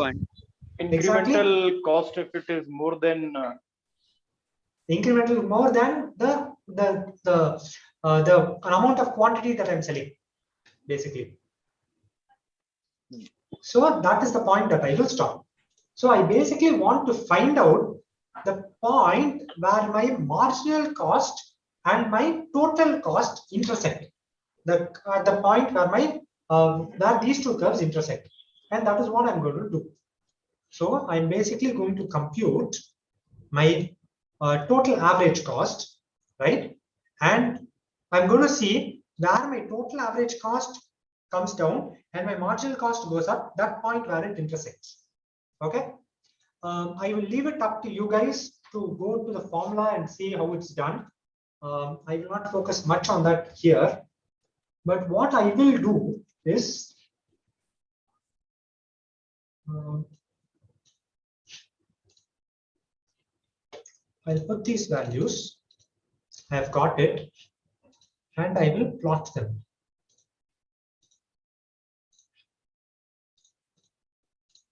Okay, this is my plot.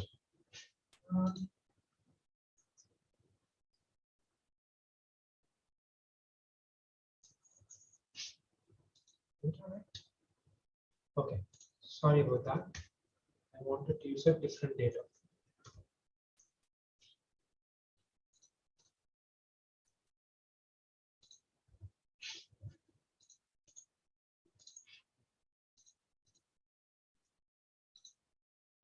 Yeah.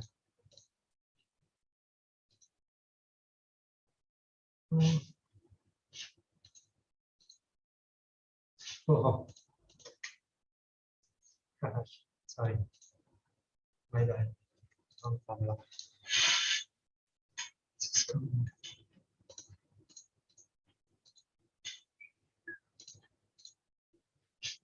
Okay.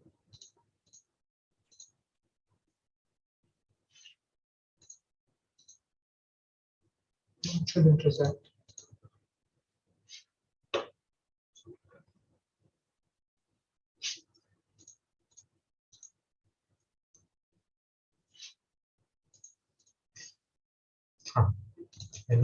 Yeah. So these are your cost curves. Just do the computations, right? So you will get this. The marginal cost is basically going to be your total difference between your total average cost for the first point by the total cost by the second point divided by the change in number of units, delta T by this thing, right? So it's going to be sum of these costs minus sum of these costs divided by 20 minus 10, which is 10. So you'll get that marginal cost, and this is what happens. So what is the point that I will stop at? Obviously, where it crosses. Because, okay. Yeah. So this is somewhere here. Yeah. So my choice is basically going to be this point, which is going to be 3.8. Okay, that is the point where I will stop. And what if it does not cross, like it remains below? It remains below. You can go to the maximum available that is given. So I can go till 100. That is what it means, right? So I have given you only 10 to 100. If you keep on increasing and if it does not intersect, then you can infinitely increase. That is what it means. No, but there can be a chance my average cost starts increasing. Correct. That is what I'm trying to say. So given the data only till 100, you will say that you will go up to 100. Okay. If you have more data, you can find out more points. Not a problem at all. But given this data, you will have to stop here. All right. Making sense? Any doubts? Okay. Why we are stopping at intersection? Can you please explain it briefly? I missed that part. All right. So why I'm stopping at the intersection is at this point, my marginal cost is basically more than the average total cost, which means I'm shelling out more money to achieve that production, which is not my case. So the amount of money, in fact, I'll put it like this. The amount of money that I shell out is not justifying the quantity that is increasing because of that. So I will stop that. I will stop at a point before that. This will be the point that I will stop at. So at which point it is cutting, sir? It is crossing to each other, total average cost and marginal cost. Marginal cost, yes. It is crossing at 90. That is why I highlighted in yellow. But sir, the total average cost is 5.7 and marginal cost is 3.8. Then how can it? No, it is going up after this now. It is not a uniform change. You will not see that both are equal at that point. It could be at a lower point as well, 3.5 or something of that sort. It is between that range. It is starting to slant and this is starting to increase. So I will stop at this point. That is what I'm trying to say. From the data, what is happening? It has come down. This has gone up. But at this point, between these 2 points, somewhere it is cutting. So I will have to choose a point between these two. 90 to 100. Yeah, 90 to 100. Yeah, sir. Somewhere between 90 to 100. So I am stopping at 90, which is a lower point here. Yes, sir. Okay, got it. Is this related to profit? What if you choose to produce more than this point? Like, wonderful question. I'll come to that in a minute. Pranab, I'll come to that question in a minute. Okay. Anything else in this? This is the first scenario that would have been taught to you. If you now revisit the lecture, the first discussion, I don't know whether it's called cost curves or make-up by decision, but this would be the first topic that is covered. Okay. Right. Sir, only one doubt. Yeah. If this situation comes in exam, like we can't see the point where ATC equals to MC, because here we can construct the graph and see the point. So that's why we are saying that at quantity 90 we have to stop. Wonderful. Just look at these points and choose the point where it is dropping, then starting to increase. Right? Wonderful question. 0 to 2.3, it goes up. Then 1 goes up 2.8. 3 to 3.5.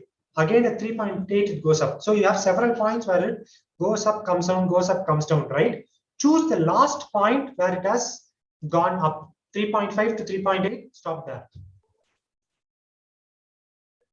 Okay? Stop there. Because after that, the jump is very significant of 7. Yeah, right.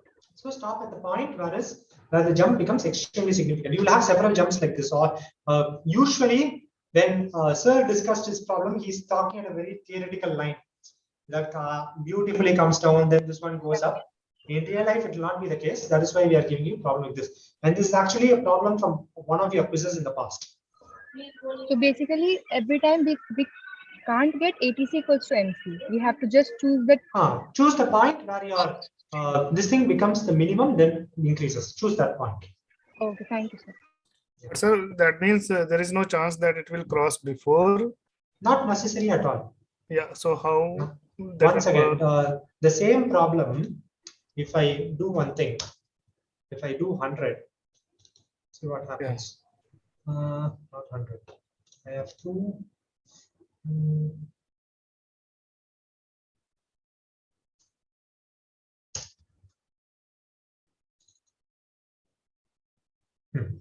This is a scenario where the fixed cost has increased.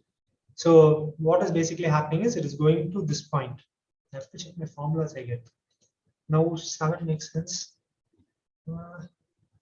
Once again, it is fixed will not make any difference. Fixed cost will not make any difference here. I'll have to change my variable cost.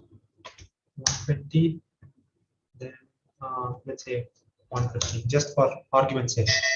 Now you see, now this point becomes a more interesting point for me. 0.8, 5.5, and stop at 5.5. Okay. My question was like, can it cross before also? Like, yeah, anywhere it's possible. If it once it crosses, it will not come down. Yeah, once the it formula crosses, you it will not come down. suggested, by looking at the data, then suppose it crosses at suppose 40. Then you will How choose will we 40. detect that? Now, how we will detect that from the values? What will happen is after that, this cost will keep on increasing. 3.8, 7, 8, 9, 10, it will keep on increasing. It will not come down at all. Yeah. Right? In these scenarios, it is increasing, then coming down, increasing, then coming down. In once it has crossed the average total cost line, it will keep on increasing. It will never come down because the numerator is always greater than the denominator. Sorry, the second point is always greater than the first point.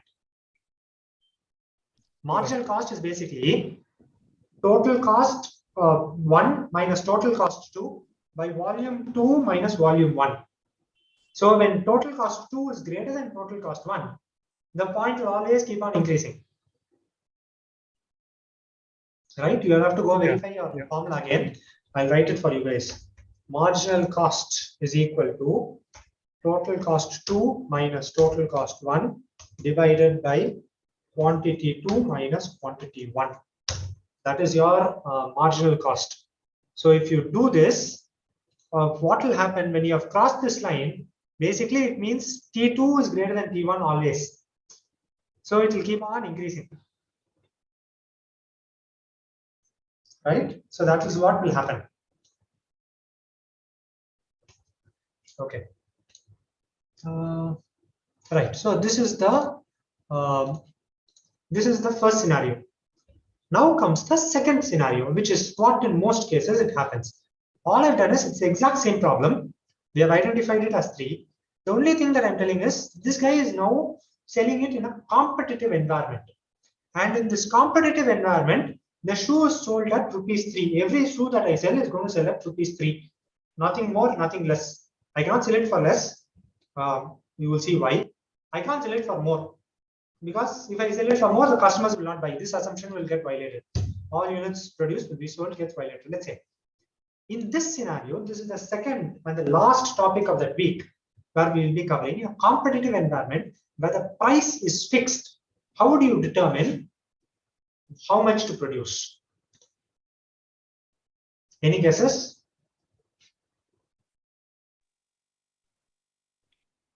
Yes, sir. I think, sir, where the marginal revenue is equal to the marginal cost.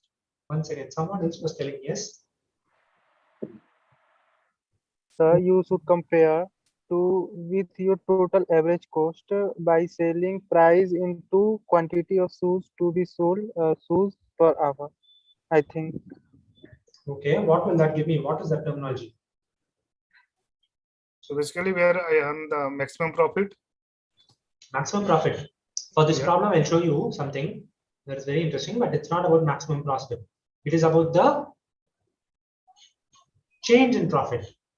So I'm basically looking at a point where my marginal revenue by increasing my production and the marginal cost for that, where both of them become equal, I will stop there. Because up until that point, I can keep on increasing my revenue.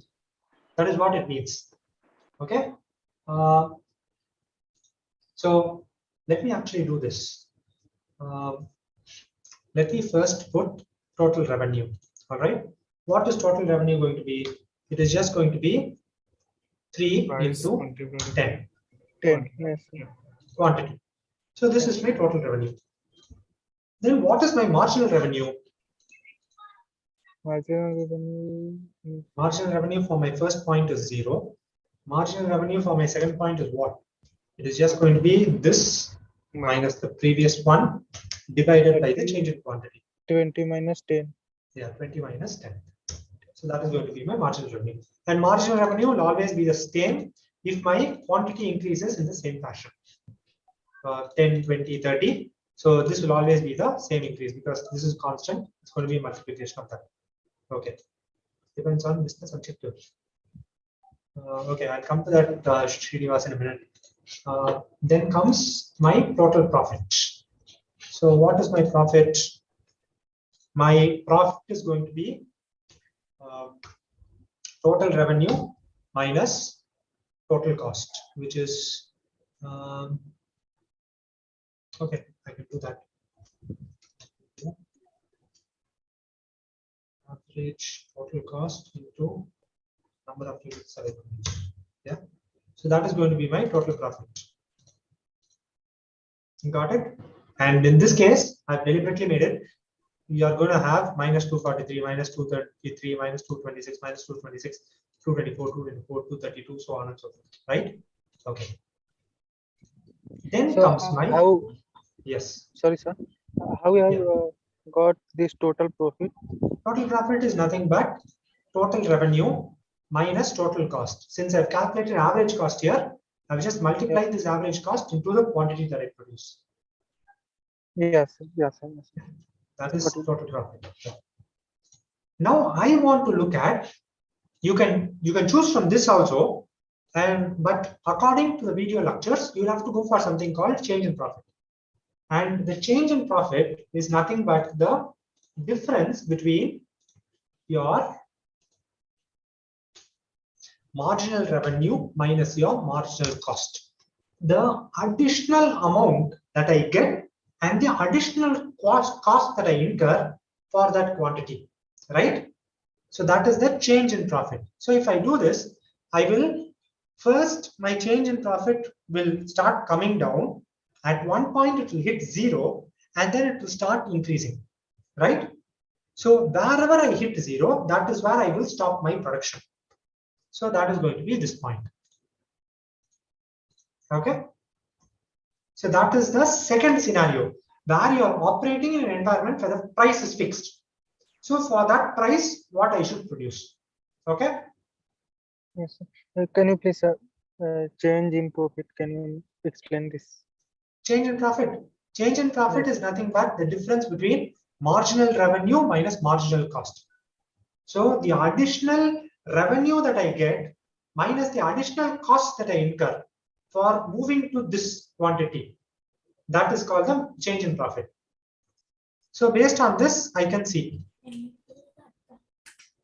So why do I need to stop at 0? Like, I think Because beyond that, what is happening? The additional revenue that you get is lower than the additional cost that you spend. no, why not stop at 0.7 or 1, which is a higher value? Because I can get more revenue as I increase my quantity.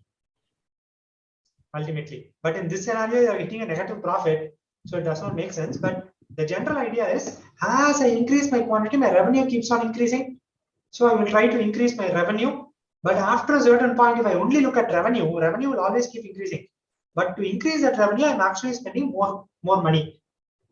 So that is why I go up to the maximum point up to which I can make revenue. And at that point, I will stop. Okay. Sir. Right. Yes. I think, sir, after 0, we should not produce production, because before it we are getting something profit, but after this we are nothing getting profit. Am I right, sir? You have to stop at 0, because beyond that, if you increase, you might still have some profit. Your profit line will start coming down. Yes. But the actual reason is the amount of money that you spend for getting that additional revenue is more than the additional revenue that you actually get. That should be the definition that should stick in your mind. The marginal revenue that I get, where is that? Yeah. The marginal revenue of 3 rupees that I get per unit is lower than the marginal cost that I spend for getting that 3, which is 3.8. So I should stop. So I should not go. All right. Yeah, sir. Right. But basically, we are stretching beyond the limits. We are stretching beyond our limits. So this is very important, because people always tend to look at only revenues. Am I getting more revenue? Am I getting more revenue? But your revenue will always keep increasing as you produce more products. But is that increase justified? Is that increase justified? That is what you are going to look at. And generally, that can also be seen in your total profit, right? So look at it. I have initially minus 243, then minus 233, minus 226, 226. I will stop at 224 or 224, which is lower. Then my profit again starts to become bad. Minus 232, minus 237, minus 245, minus 248, 285. So I can either look at total profit or look at change in profit, both mean the same thing. Okay. So we have to check where margin crosses total average cost, and also check where change in profit is 0. And based on this two, we have to decide how much to produce. Wonderful, Pranav.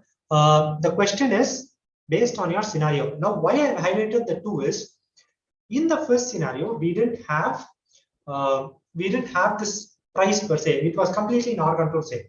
Then we will stop at this point. I will say I want to price my product such that at this point I make a profit. Then I will choose this. Whereas in a competitive environment, you do not have control over the price. The price is fixed by the market, right? Tea, if you sell beyond 10 rupees, no one will buy. So you will have to sell at 10 rupees, right? So the market fixes the price. So when the market fixes the price, what should I do? Then in this scenario, I should keep a lesser platform. So that is why I've highlighted, based on the scenario you have presented, you have 2 approaches. Okay. And in the same thing, let me do something different. If I change the selling price to just 5 rupees, see what happens. Right now, I will have to go produce till 80. I can go beyond that, only it becomes negative. So till 80, my marginal revenue is more than my marginal cost. So the selling price plays a very, very important role in your decision. If you have a fixed selling price, you will do the computations accordingly. If you have control over the selling price to a certain extent, and you want to see my cost based only on my cost where I should produce, I will choose this technique. Okay. Wonderful. I said Srinivas, depends on the business objective. So what were you telling Srinivas? I believe this was the question. Depending on the business objective, you will choose either technique 1 or technique 2. I believe that was what you were selling, but yeah.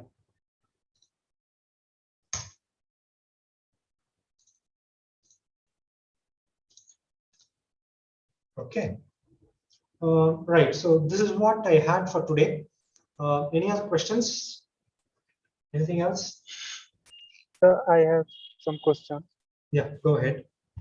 Yes, sir. How you have done this all calculations, average variable cost, total average cost? That's I know that's what is formula, but in Excel I don't know that how to do it. Oh, no, nothing. Average fixed cost is nothing but 250 divided by 10. 10, yes. You just put That's equal I know, to but how to 250 write? divided by 10. Right? Go to the cell, click on a cell, put equal to, then it means it's a formula. Then you put in the formula that you want to do. I want to do this cell, which is D13, divided by this cell, which is 10, A13. So I key in plus enter, it will come. Then I can drag this down. If you can, it will come for all the other cells. Yes, sir. Okay. Yes. For each cell we have not to need to do. We have to need to do only for one cell. After that, drag. After that, you can drag. See, you go there. You see the small box on the corner. This small in the green, inside the green box, you see a small other green box. This one. Yes, sir. You keep your cursor on that; it will turn to a plus. And then just double click. It will pull up to the point where there are empty cells. So if I have to do that again, I'm going to do this divided by 10, and I'm going to drag it down till where I want, and the formula will come. Okay. Got it? Yes, sir. Got it. All right. Okay. Sir, what is this platform cost and logistic cost? Oh, it's just a terminology that I use. Let's say platform cost is the website that you're looking at.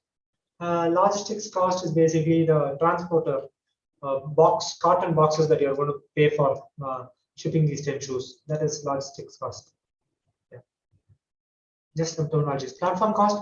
Usually, if you go to the discourse, a lot of people were talking about platform cost cannot be fixed at 20. It should vary based on your volume, number of programmers, so on and so forth. But platform cost, I'm just referring to the interface where you're going to go and buy a product. For example, Amazon. If you go to Amazon's website, they have to maintain the website, right? So for that website, they are incurring some cost. That is coming under platform cost. Okay. I'm just calling it. So it may be also like a variable cost. This is variable cost in our case, no? Because if it's 10, it's 20 rupees. It's 20, it's 35 rupees. It's 30, it's 50 rupees. So this and this are variable costs.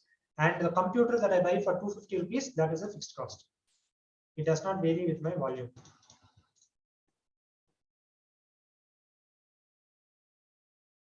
All right. Sir, can you please explain concepts such as key ratios and analysis of firm performance in brief? How it has been calculated was a bit confusing for me. Key ratios. Okay, I'll do it on a separate day. Maybe I'll ask Srinivas to take that. If you had done the graded assignment 0, I believe, or not graded assignment, that would be focusing on these ratios. So what I'll ask, and that was created by Srinivas. So what I'll ask Srinivas to take a session on ratios. Okay. Hello, sir. Yes. Sir, are we going to discuss the return to scale and all those things related to cost? Not today. Yeah, not today. Okay, okay. So it will be in the future classes, right? It will be discussed. Hopefully, if you want it, just put it in the discourse and we'll plan for something. Okay, okay.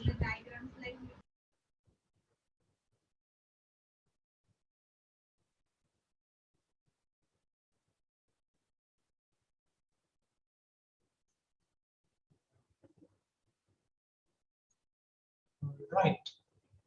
So that is what I had for today. If there are no more questions, you guys can log off. Meet you again in the next live session.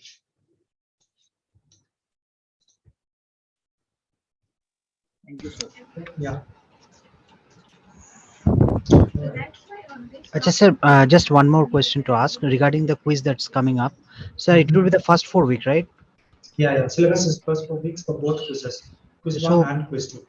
So do we need to calculate the ratios that were taught in the class? Well, such type of question will be coming because those type of ratios are really making some trouble while understanding.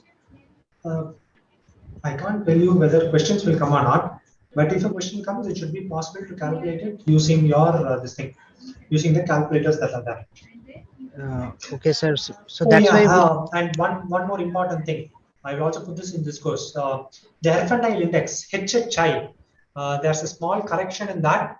HHI is computed for all the firms that are given, not just the top 4 firms. In the example, since there are only 4 firms, sir has put it as top 4 firms in the slides. HHI, Herfindahl index, is basically calculated for all the firms for which individual data is given. So that was a correction which will be made from the next term. Since we are re-recording a few stuff, we are doing it there. But please note that there's also a practice problem for you in your week 4 practice set, which will ask you to calculate HHI, and the HHI will be computed for all the individual firms that are given in that example. All right, yeah. And yeah, you will be getting questions from ratios, current ratios, quick ratio, all of that, acid test. Yeah, it should be computable once given. Yeah, there are examples for that also in practice problems, right? So the issue is not just computing, but to just understand it in a real good, sensible way, right? Because drawing analysis based on the ratio, that is what I was trying to be good at. So like EBITDA, and so that's the thing I'm actually trying to get there, not just minute calculation only. All right. Since you brought up EBITDA, just go to the discourse. There was a very long discussion about EBITDA in the discourse from the last term. It will be very interesting. Just go look at it. So that will be that. The other ratios, I will ask Shivatsa or someone who's more better qualified. I'm not an economics expert, so I will ask someone else to come and take that, please. Okay. Okay, sir. So that will be grateful, right? But So, it might not be possible before your quiz. We'll do it after your quiz. For the understanding purpose, sir. we'll do that. Yeah, it's. Thank you, sir.